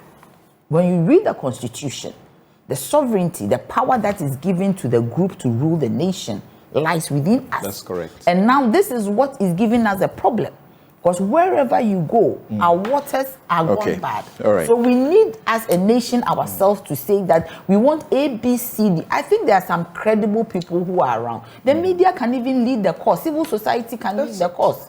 So civil society, the media should come up and say that this is what we want. We do a letter to the president telling him that, look, your name, your fingers are all over this thing. So now, civil society, we've taken over. We are choosing this person, that person to look into it. So when we finish and there's anybody to be prosecuted, then we hand it over. Okay. And Ken Ashigbe will be well placed to speak to some of the matters that are raised shortly. And there is evidence of military officials, soldiers who are making reports of their bosses, who were all neck deep in this, including other, devastation of the forest through various ways where they were pushing the soldiers to go there and even starving them over those places, including where they were made to be watchers of quote-unquote galamsey things. Some of them have actually been taken through a disciplinary process because they tried to speak about it on certain platforms, and people found it, reported to the military high command, and some have been taken through a disciplinary process. Some are presently, they are suffering, and they wish that they would just be allowed to leave the military. Interesting things that people say are not new, but confirmed by the report. But don't we need to go beyond that? I just wanted to say one thing. I'm saying that, we need to get to the bottom of it. People who have been named, all of them are saying they are innocent. So some independent body should get to the bottom of it. They are saying they are innocent. Yes, Gabi Asarachirdako, for example, says, yes, I place a call to you. But I place a call to you not to coerce you or force you, give you a directive to do something against your will. Yes. Heritage was, our client. I'm a lawyer, was our client. And they were in difficulty because they had license and other things to do what they were doing. And you were seeking to act against them. So I simply called you to ask you the questions. Why are you dealing with them this way? When I saw Gabi's call, I didn't have a problem. So that is not like a complete denial of the fact that Prof has put there. Yes. So he says he called. Bisu has always said he's innocent. Do you get me? So we need to look at it. So I'm pointing to you specific issue like Gabi's own. He says, I called you, but I didn't force you to do anything. So you can't say I did any wrong. I was just doing the job of a lawyer. What do you say about that? When I saw Gabi's own, what I told myself is that it's possible there's a client involved. It's possible somebody went to him. It's possible maybe in haste he didn't interrogate the situation he was putting himself in, and he made a call. What do you mean by situation he was putting himself in? I mean, maybe he's a lawyer. He's representing his client. His client comes with a complaint. Yeah, that's the point, because that is your client. So immediately your interest is with your client. It's like a doctor. Your interest is with your patient. So what situation was he putting himself in? Like maybe it's a galamsey situation. Now you are saying that it wasn't. The person had a license, and maybe the person had according to Gabi's report. the person had been roped into it. We have all the people are saying, oh, I have a license for community mining, and they are saying that I'm doing galamsey. Maybe that was the situation that was present. This is Gabi's this thing of the story. Reaction of the story. Then, by all means, Prof will also come and react. But if we have some independent body looking at all these people say he's no mere lawyer. He's a lawyer, but he's cousin to the president. Let's take the politics out. No. He's lawyer but cousin to the president. Yes. If you are calling the minister who is doing this over this matter, you don't need to give them instructions. They are entitled to say that what you're doing is wrong. Yes, but I'm saying that he placed the call. Whatever came out of it, has it been forced? Did he say that, oh, I'm placing a call, so do what I'm saying?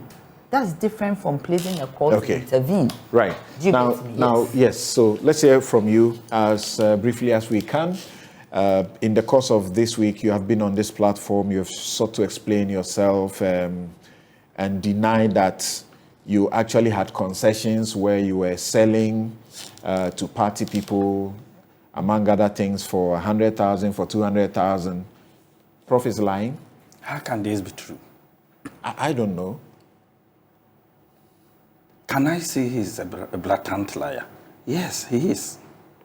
Because, my brother, I came into contact with Professor Frimpong Boateng somewhere around April, May of 2019, by which he had taken the sitting president to assignment fee to commission a community mining.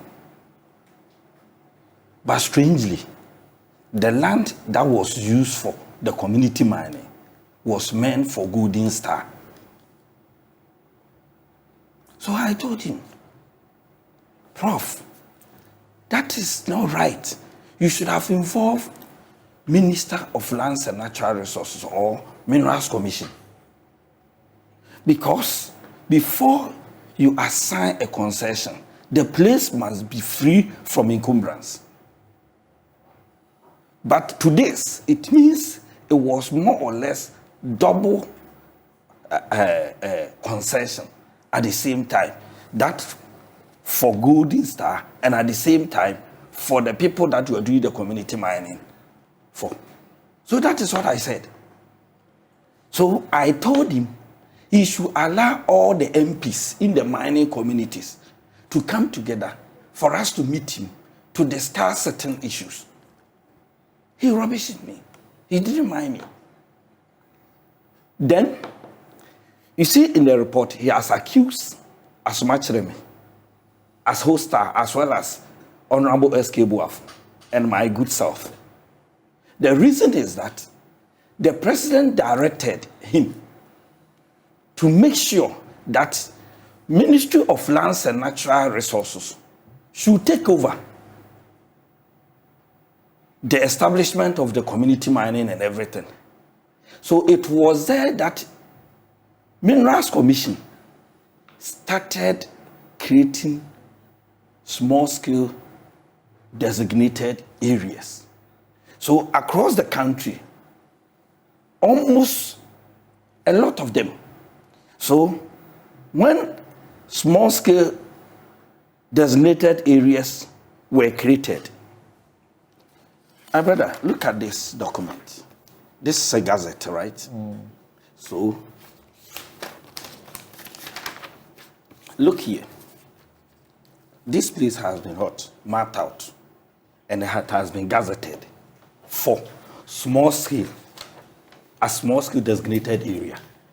So Minerals Commission started with Aboso, which is Bogoso, where Honorable Barbara Otingisi was an MP. I'm getting it displayed for whatever it is worth. Okay. Then came to that of my constituency. Honorable Barbara Otingisi's area was 1st June 2020, and my constituency was 3rd June 2020. So when the minister came to commission small-scale community mining in my constituency, as at that time, there were 22 licenses. My brother, 3 days after the minister commissioned the community mining, Operation Vanguard came to attack and brutalize those having the legal permit who were working.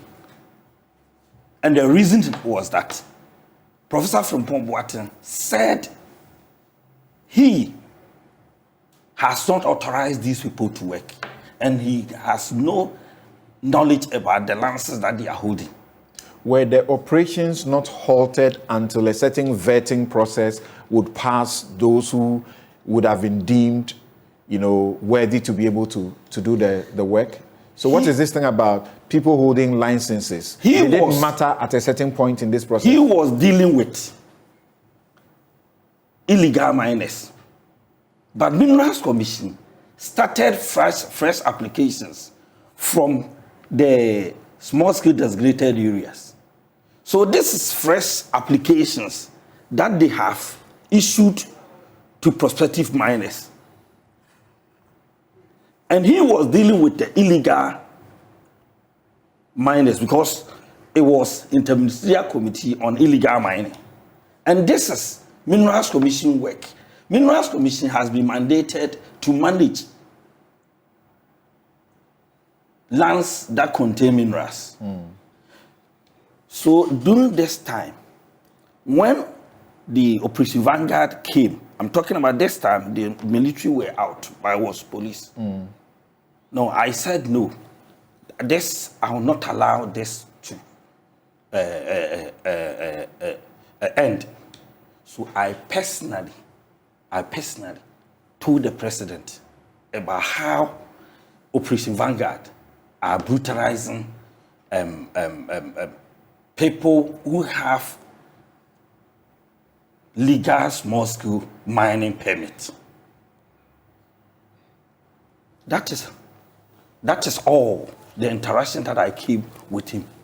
But again, if you look at his report, he is saying that I have several dozens of large-scale concessions. My brother, when we say dozen, it means 12.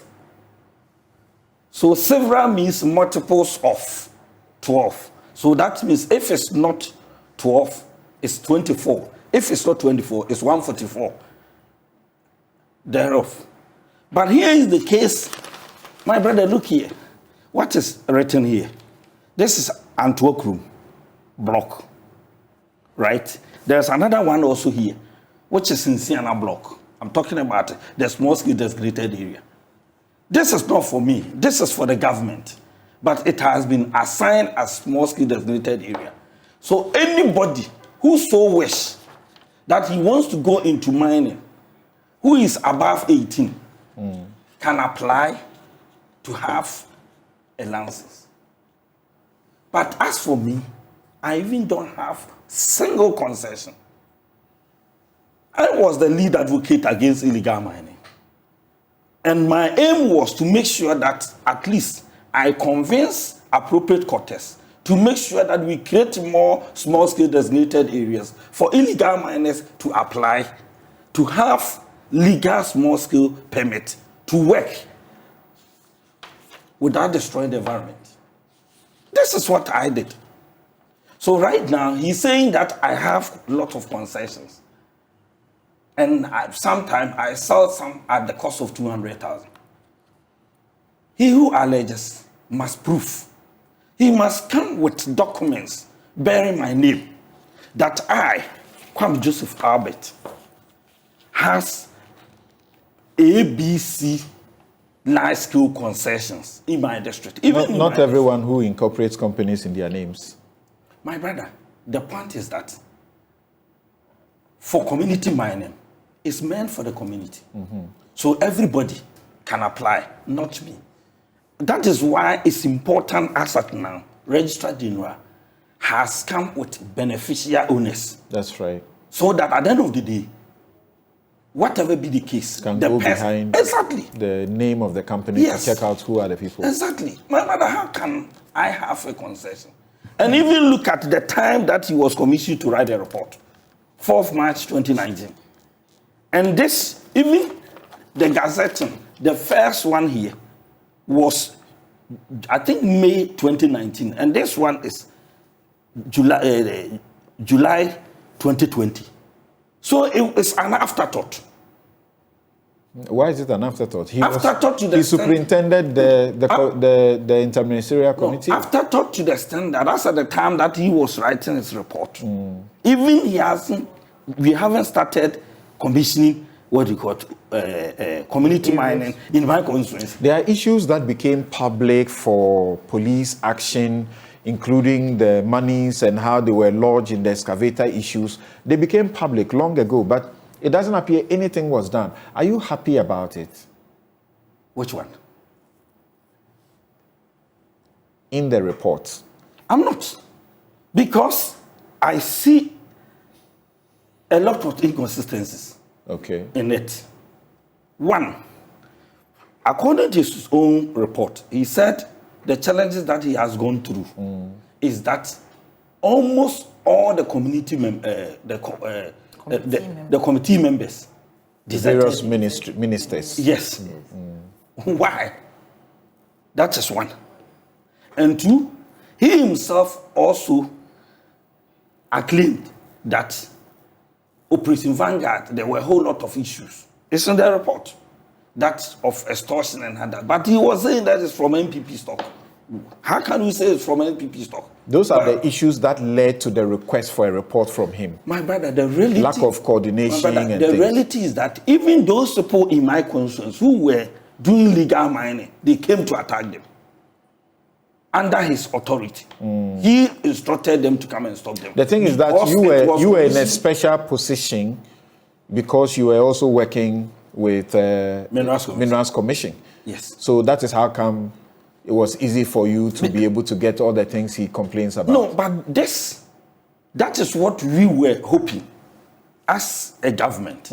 Our aim was to make sure we create more small-scale designated areas for illegal miners to have access to acquire proper legal small-scale. Even in the report.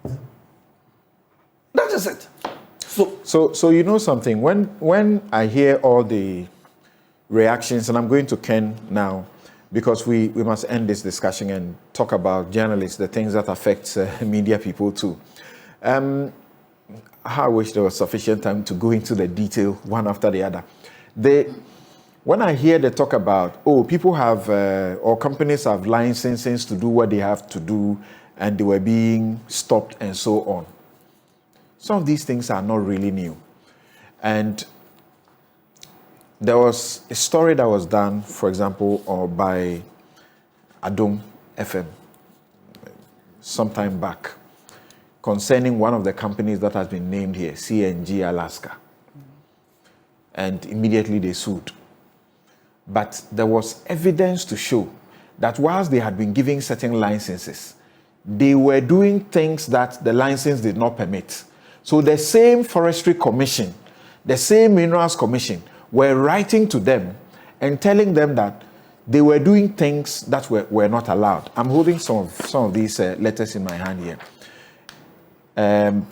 We really don't have the time to go through all of them, but look at this one, for example. The Forestry Commission, this Forestry Commission letter in the Western region, and they write, and it's titled Application for Forest Entry Permit for Upper Wassa Forest Reserve for Messrs. CNG Alaska Company Limited. And they say that the attached letter from the district forestry manager, Bebieni, in respect of the prospecting activities by Messrs. CNG Alaska Company Limited in Upper Wassa Forest Reserve is submitted to you for your attention and further action, please. The district manager reports that the company, CNG Alaska, is going contrary to the conditions stipulated in the permit and in the environmental guidelines approved for prospecting in the production forest reserves in Ghana. Another letter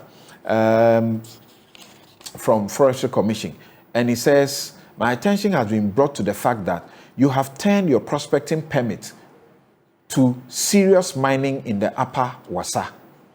Then they complain about that.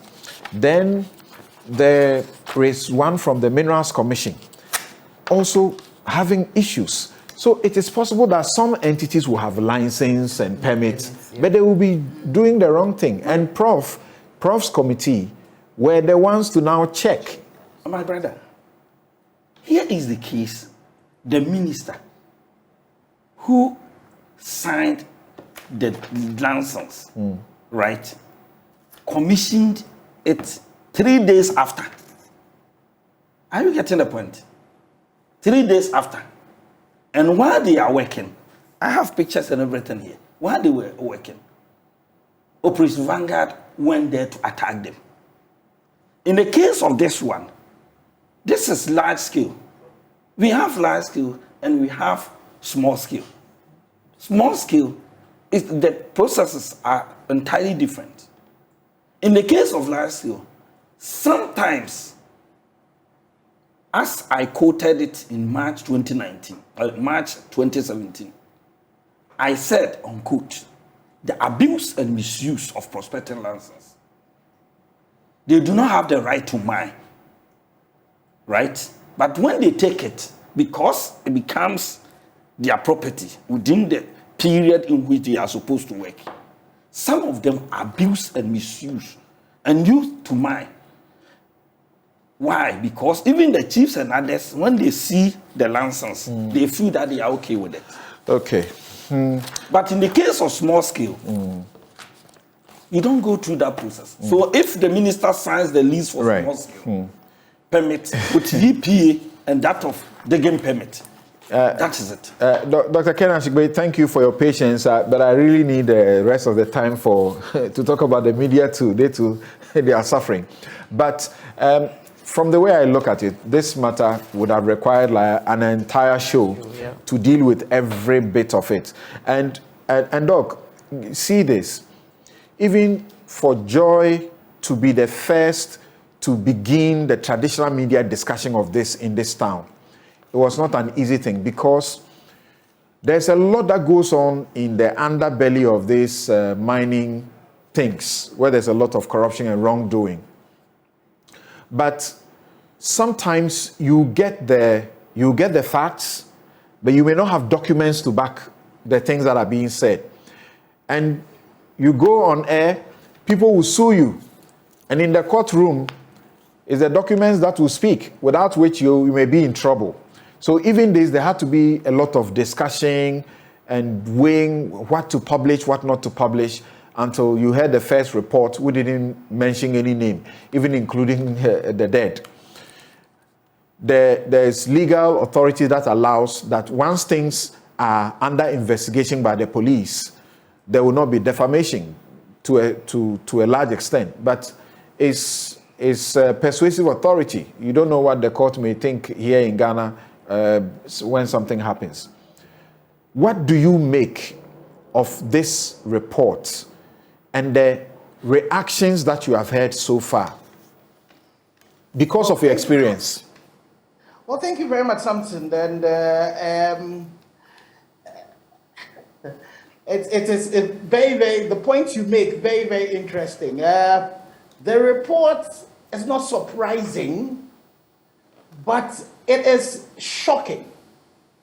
You know, a lot of the things that have been said in the report are things that, you know, we've known about. And as you say, in all of these conversations, evidence is the name of the game, you know. So by the ethics of even, you know, journalism, you would want to ensure that you have, you know, the evidence to be able to prove the things you're going to say. And then also, the caveat is also that people are innocent till proven guilty. And so, but, you know, if you look at, and I hear everything about the inconsistencies, about the report, some of the things that are in it, some of the things that are not in it. You know, Prof does not even mention the fact that at some point he himself, his son was, you know, fingered as being engaged in the illegality and all of that.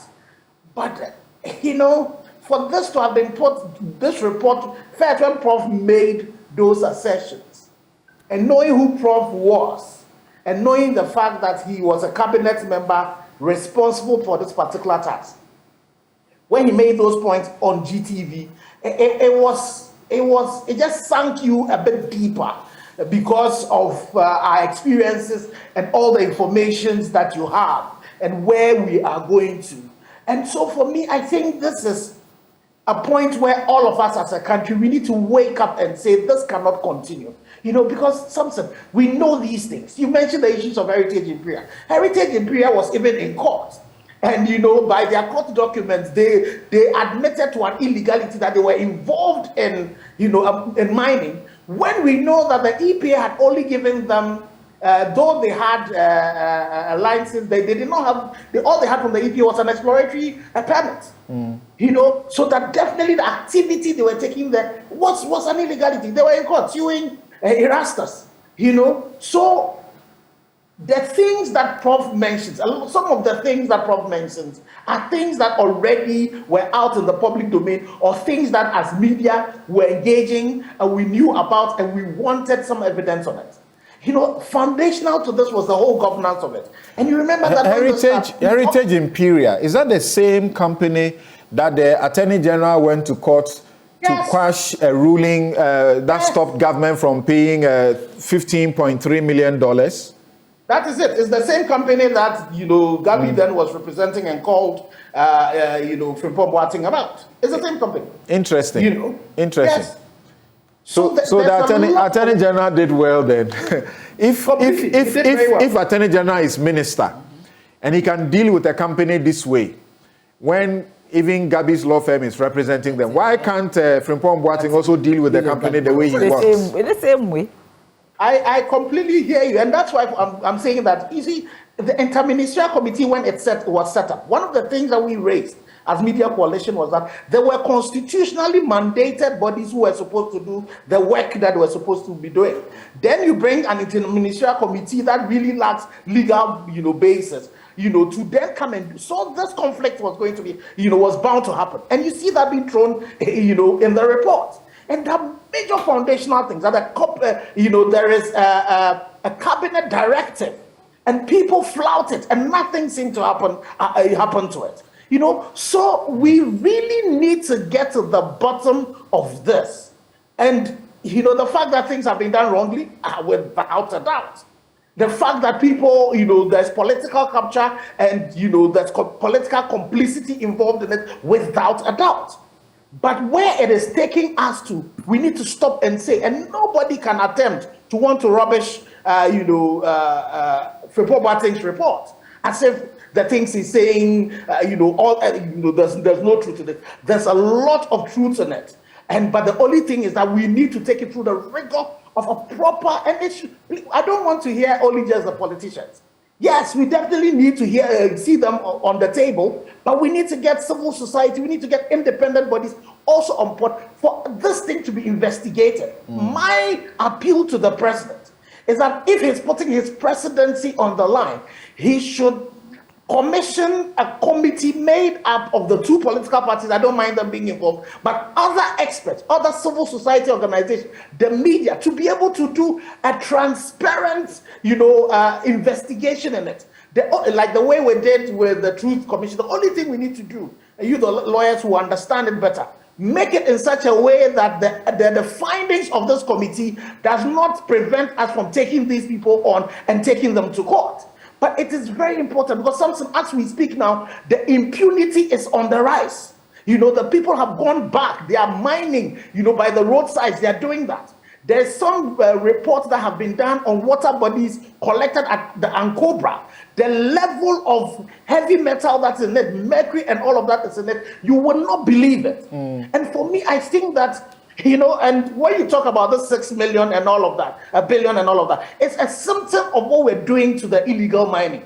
And so for me, now that we are out there asking donor communities and all of that. At the time the illegal mining was banned, when I mentioned this, Joseph Abelkam was telling me about how at that time rather the exports, rose. It shot up. Yeah. Yes. Because he was the thing is banned. He was the chairman. And Prof was the chairman. The chairman. The thing has been banned. You see, we cannot, and Joseph, you cannot be blaming only Prof about this. It is the system that failed us. It's not only Prof. Because Prof was the chairman, but we are being told that not everybody in the committee were working. So this blame should not be as if it's only Prof. The system completely failed us. And we need to be treating it like that.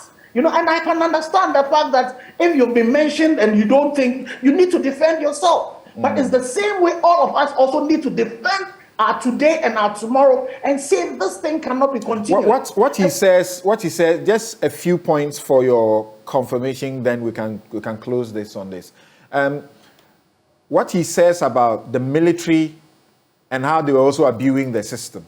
From what you know, can you confirm that this is not somebody just telling us some stories that should not be believed?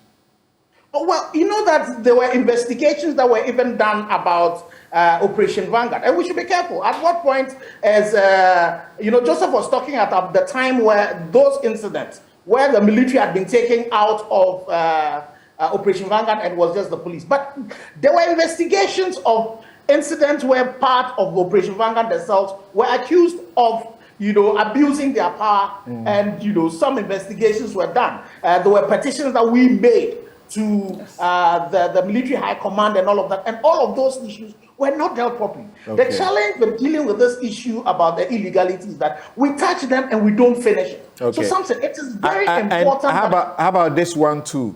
I have some military people who have supplied me documents. Some of it's, look, when you look at this thing, it's a joke that we are dealing with and claiming a fight.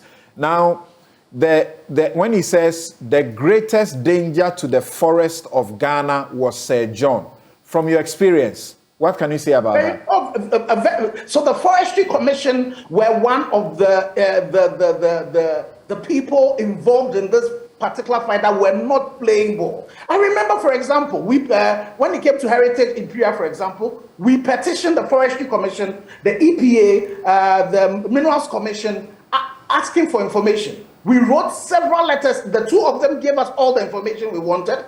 The Forestry Commission would just not budge. And definitely the Forestry Commission have a lot of questions to answer. And there's evidence about, for example, Sir John is not here, but he will, forest, to themselves.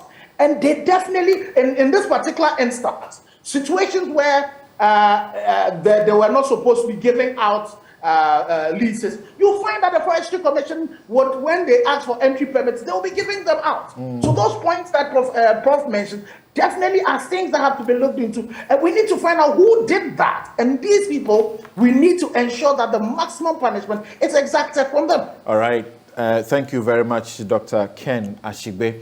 The things we have seen, if we spoke about all of them, there'll be trouble. I've seen documentation where at least like 32 military officials who were also down there, part of the Operation Vanguard, who were being starved, giving 20 cedis a day and all of that. They had issues and reports that they filed seeking intervention to help them. All of it was ignored. These things about people having licenses for something else and doing what they are not allowed to do. You see all of that. You see, contracts, memoranda of understanding between the soldier, the army, and companies to take army officials to the field to give them protection. So you sit back and ask all of this. Some of the things we hear and see, from the benefit of what we know, it's a big joke. And the president's presidency, if he really wants it to be on the line, I'm sure he has all the information and he knows what to do. Thank you all so very much for your time this morning. My guests for this segment have been Dr. Ken Ashigbe, Convener Media Coalition Against Illegal Mining, Dr. Yao Graham, Coordinator Third World Network Africa, Dr. Steve Manteya, Co-Chair Ghana Extractive Industries Transparency Initiative, Joseph Albert Kwam, former MP Manson Kwanta, and Nanaya Achimpim Jantwa, a General Secretary of the CPP. She has a big issue with the duopoly and the way the media promotes them. We take a quick break. We come to examine the state of the Ghanaian media 2023. Thank you once again.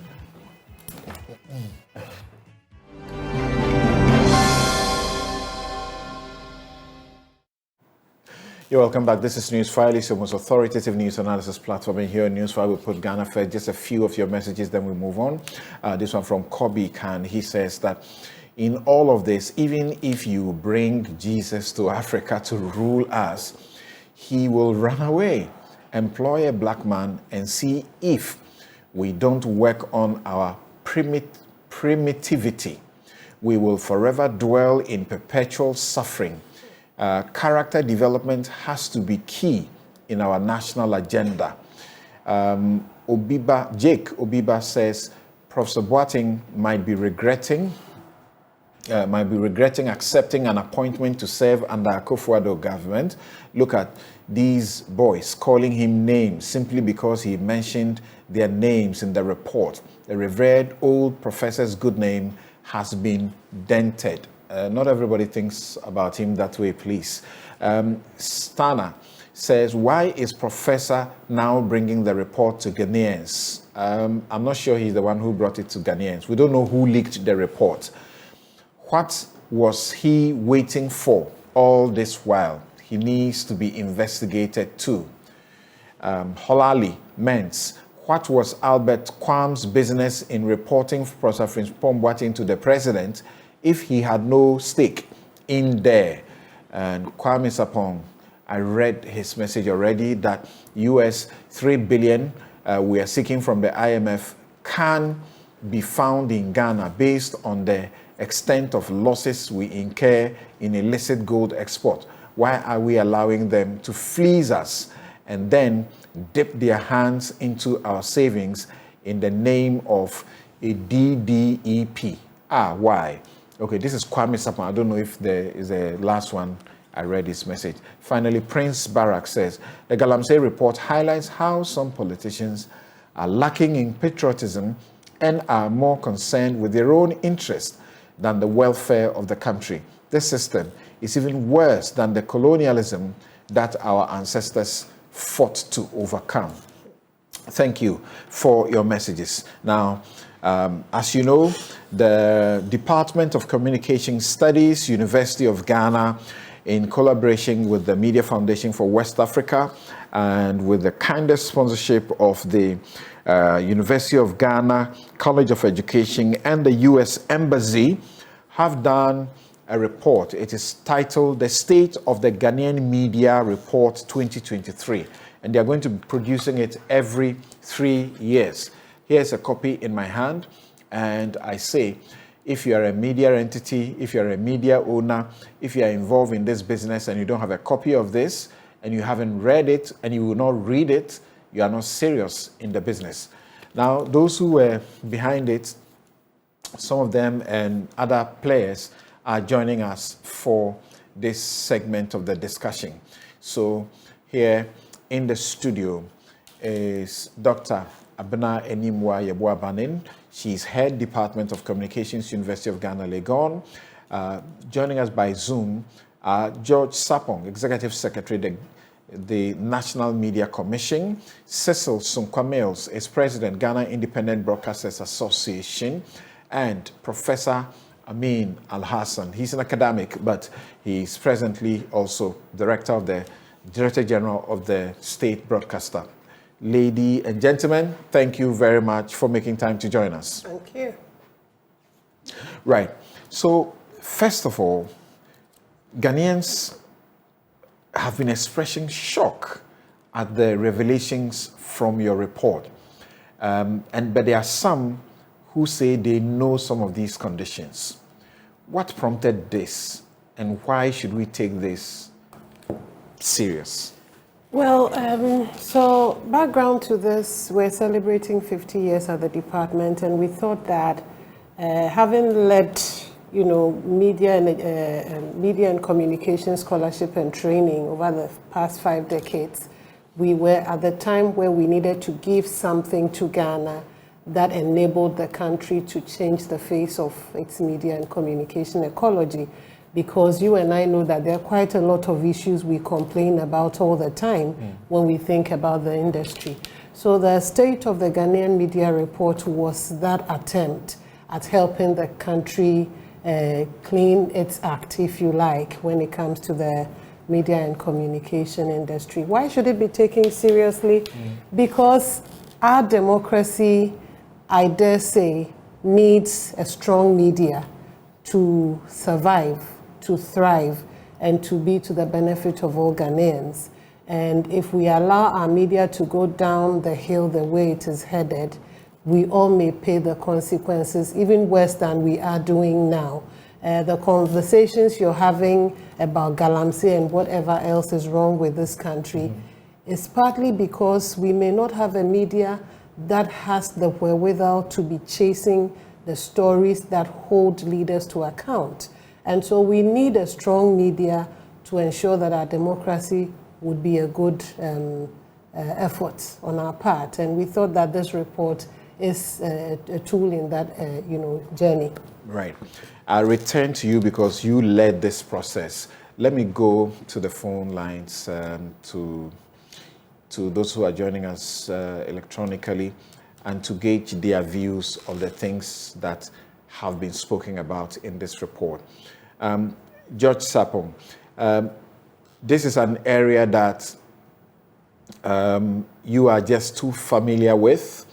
As I have come to know, globally you are sought after in matters of media and media regulation, among others. What is it that comes at you, and you are surprised at reading the report?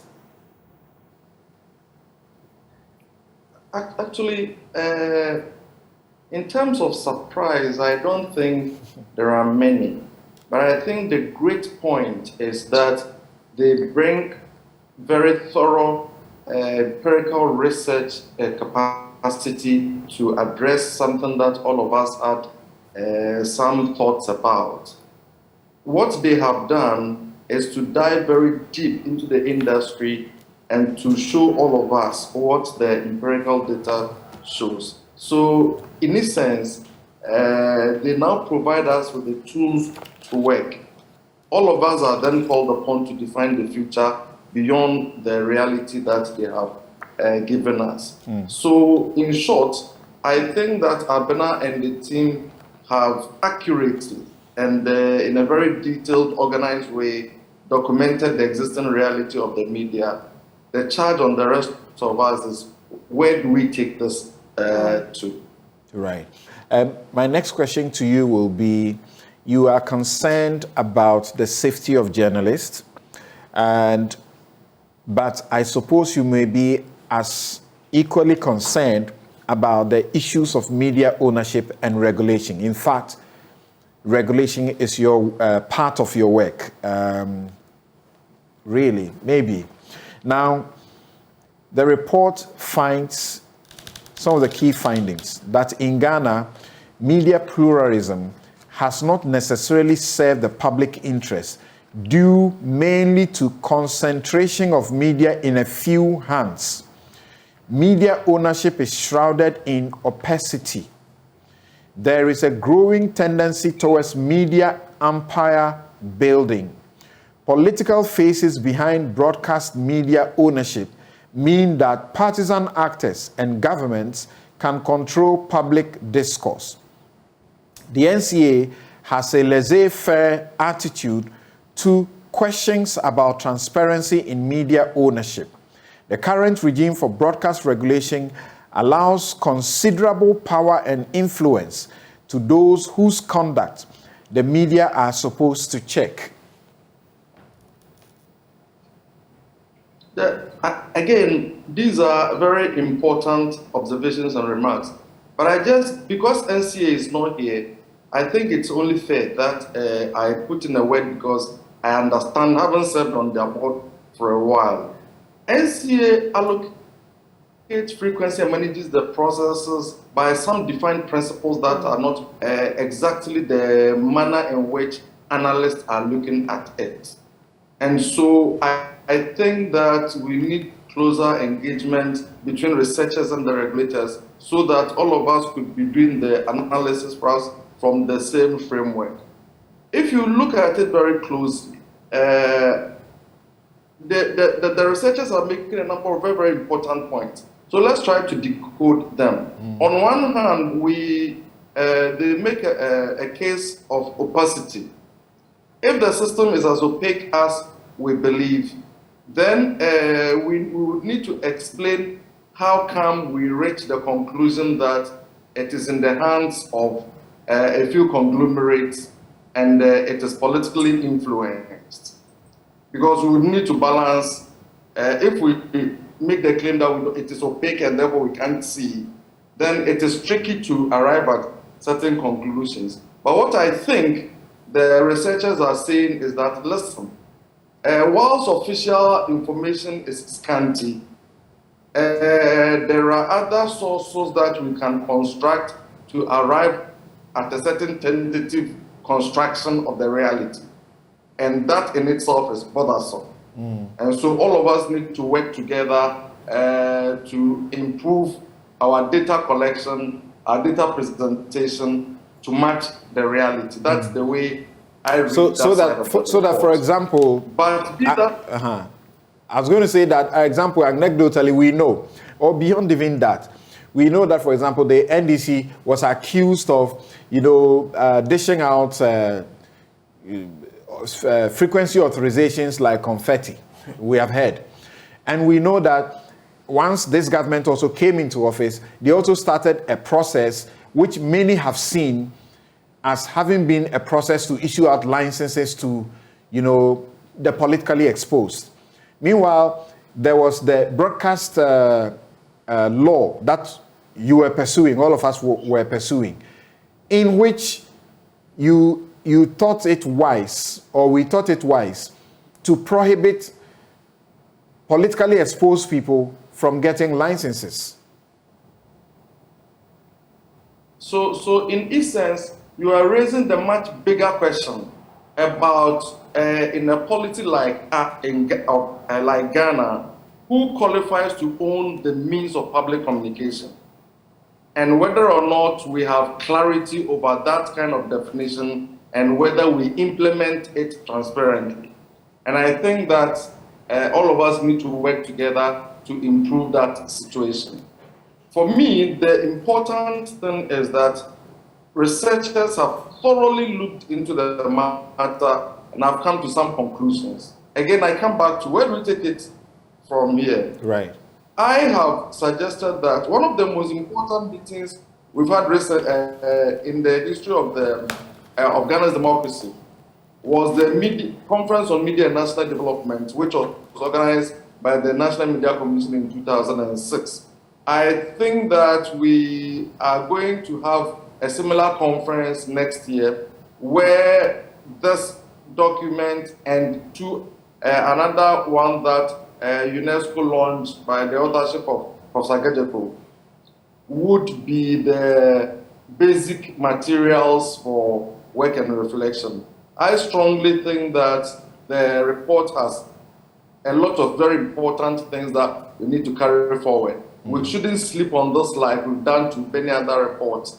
All of us need to deepen our engagement and make sure that the recommendations that are presented, they are taken serious. Right. I'd like to get you about a minute on this, and forgive us for the time. Actually, we are trying to see how we could do like a round table so that we bring perhaps all the researchers to the table and have an extensive time to pay attention to the issues that have been raised. The question of safety of journalists. Once again, you have a role to play as NC, the National Media Commission, because there's something you had sought to do. It doesn't appear it's yielding results, or that it is seen.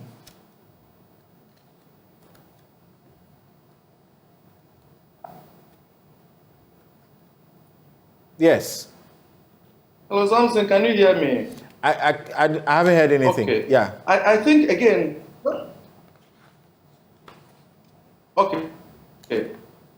I think, it's a very, very useful part of the report that I looked at, and I'm impressed with the work the researcher did there. However, it is one area that I really wish all of us could get together again to look at the methodological approaches. There is something we call creeping legitimacy. If you look at the data that we have, it's essentially the compilations by the Media Foundation for West Africa, which is very thoroughly done.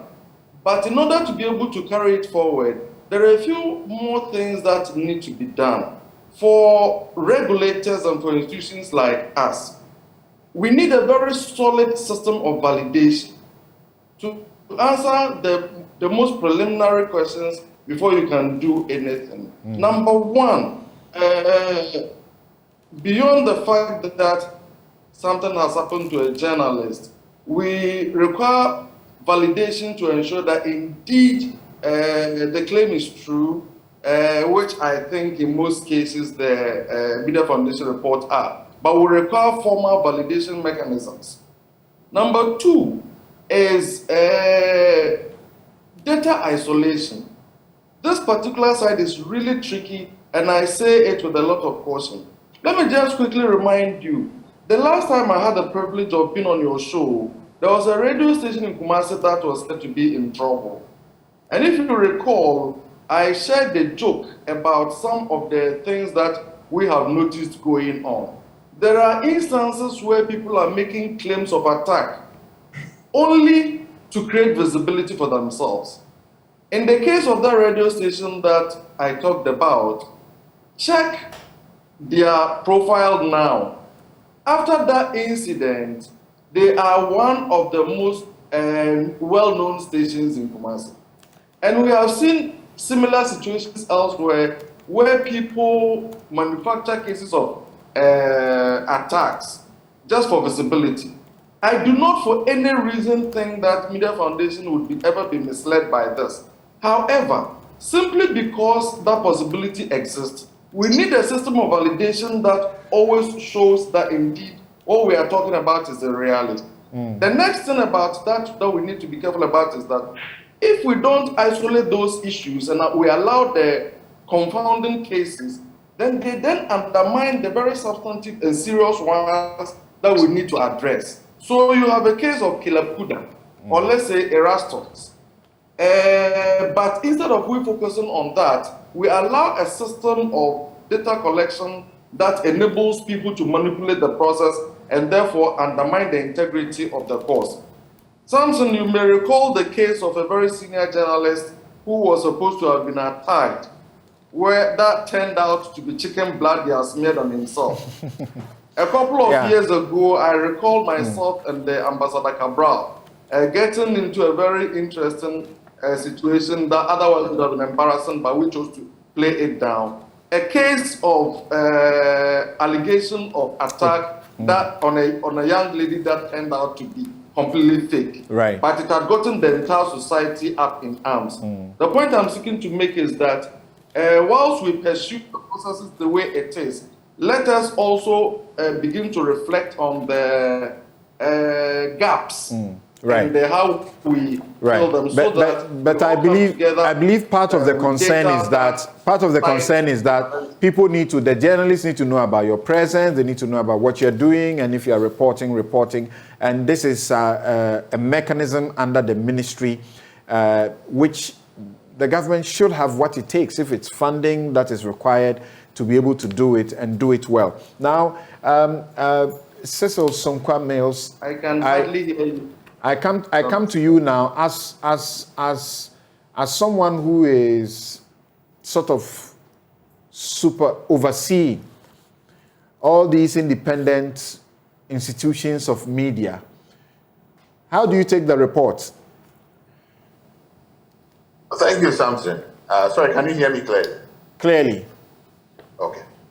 Thank you. I think this has been a very good report, if I should say maybe excellent, because I think for the first time, we ourselves as Ghanaians have taken a deep dive into our own industry and done some really deep research. Most of the topics are things that we try to talk over or resolve over tables in bits and pieces. But for once, we have it all captured in one place. And so I think it's a very excellent report. As to what it means for us, I'm saying that this forms a template for us to go on and now enhance engagement.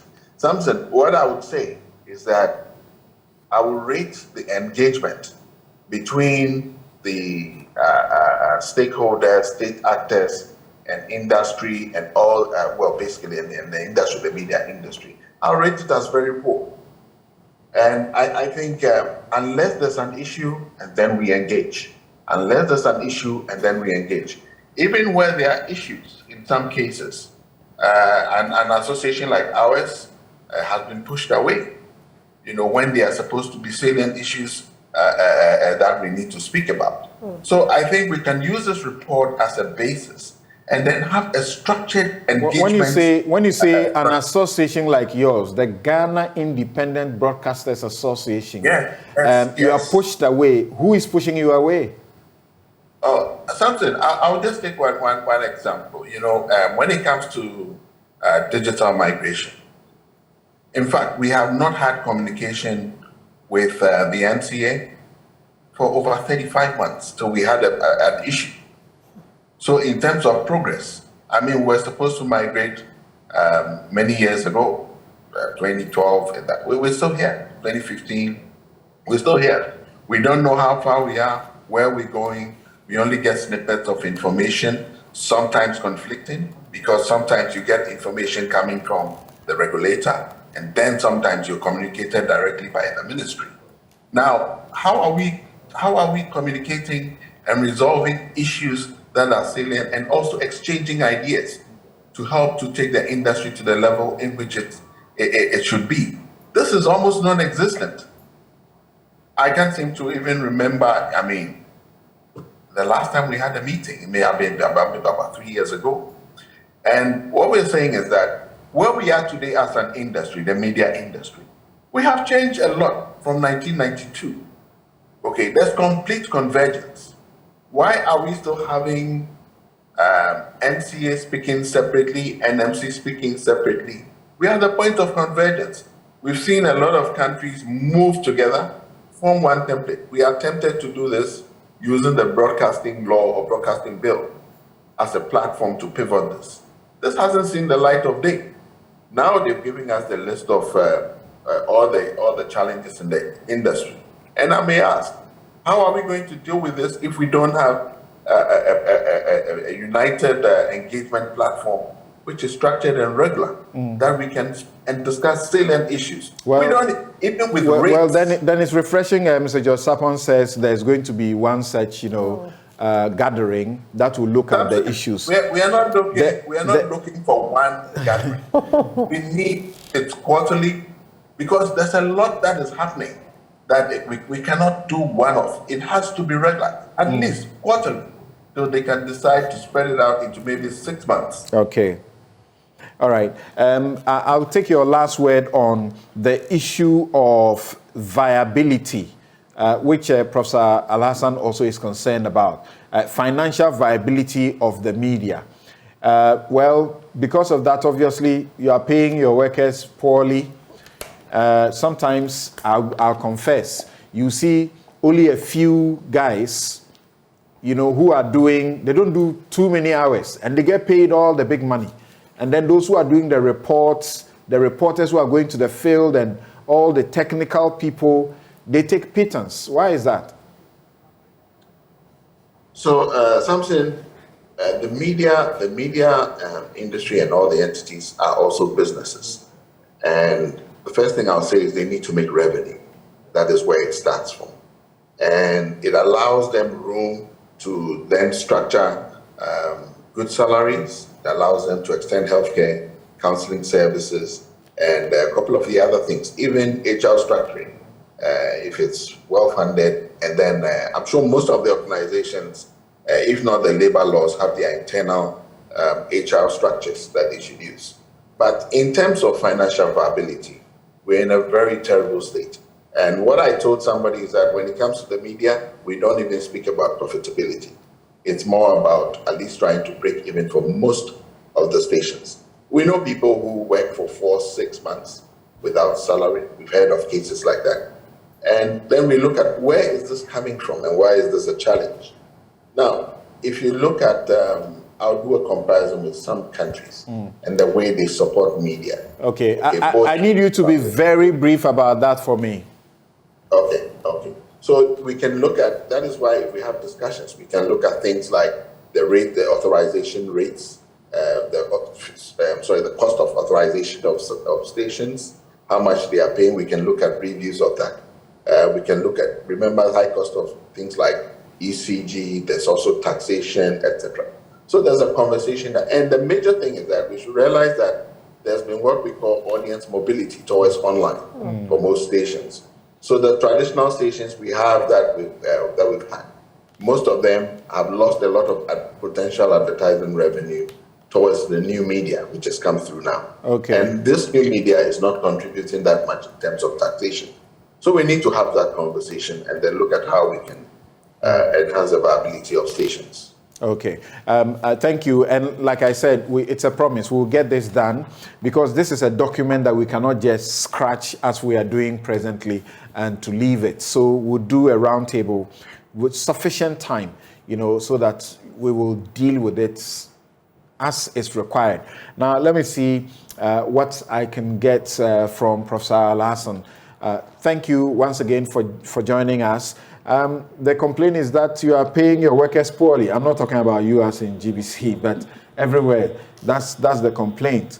And but you have a major concern that if not addressed, there will be a difficulty, and that was your focus in the keynote address that you delivered at this function.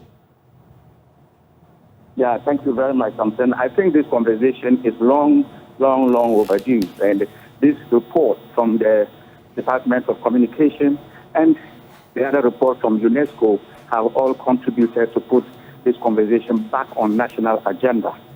Simply put, it's a great risk to our democracy. If media, sustainability of media becomes a problem. The truth is that the trend suggests that things are not going to look good if we do not have serious regulatory intervention to ensure that what we now call legacy media and the emerging social media are fit for purpose in our democracy. You can't be paying journalists with the power to sit over a microphone 500 cedis a month and expect them to be instrumental in ensuring that our public sphere is effective for critical public discussions over serious policy issues. We have to remember the constitutional obligation which says that the media has a responsibility to hold duty bearers accountable. Now, how do you hold a duty bearer accountable when that duty bearer can easily dole out your 1 year salary to you quietly? If you give a journalist 2,000 cedis, that is his almost 1 year salary, 2,400. You can't have a democracy with this type of media. And that is the concern that we have, that we must have a national conversation to see how the private media, the community media, the public media are sustainable financially to ensure that their workers are properly paid so that they can have the honor to serve our democracy. This concern that you have, the traditional media is still very important and has to continue, but with the financial muzzle. So what can be done to ensure that things are improved from where you sit as a manager, not as an academic? No, I think that we should remember, there's a debate about concentration of media, the fact that we have too many media outlets in the country. Others have disputed that we need to have a better form of, and I think that NMC, the Secretary, has made a very important point earlier at a different forum, pointing out how we need to measure media concentration. But what is very clear, at least even for a layman in policy, on media policy, is the fact that there appear to be too many media outlets competing for this little advertising revenue. The nature of our democracy is that private media was supposed to depend on advertising revenue. We have seen, and this one is clearly demonstrated by research, where there is a growth in social and online media revenue, and it is related to a corresponding decline in the revenue of the traditional media. And we know the population of Ghana. We know, yes, there is a digital transformation going on, but a large chunk of our population still depends on the legacy media or the traditional media. Now, if we think these financial upflows from the traditional media to social media and online media, we have to have a national conversation. For example, in Australia, they are finding ways to ensure that online and social media revenue, they pay something to the legacy media, which have the infrastructure to generate the content, for which they simply aggregate and get better eyeballs. There must be a way to compensate legacy media for the army of staff they have in their newsrooms, for the heavy investment in content collection and content gathering, which they produce, and only for legacy media and online media to simply aggregate and make more money than them. There is something wrong with that. And we have to have this national conversation.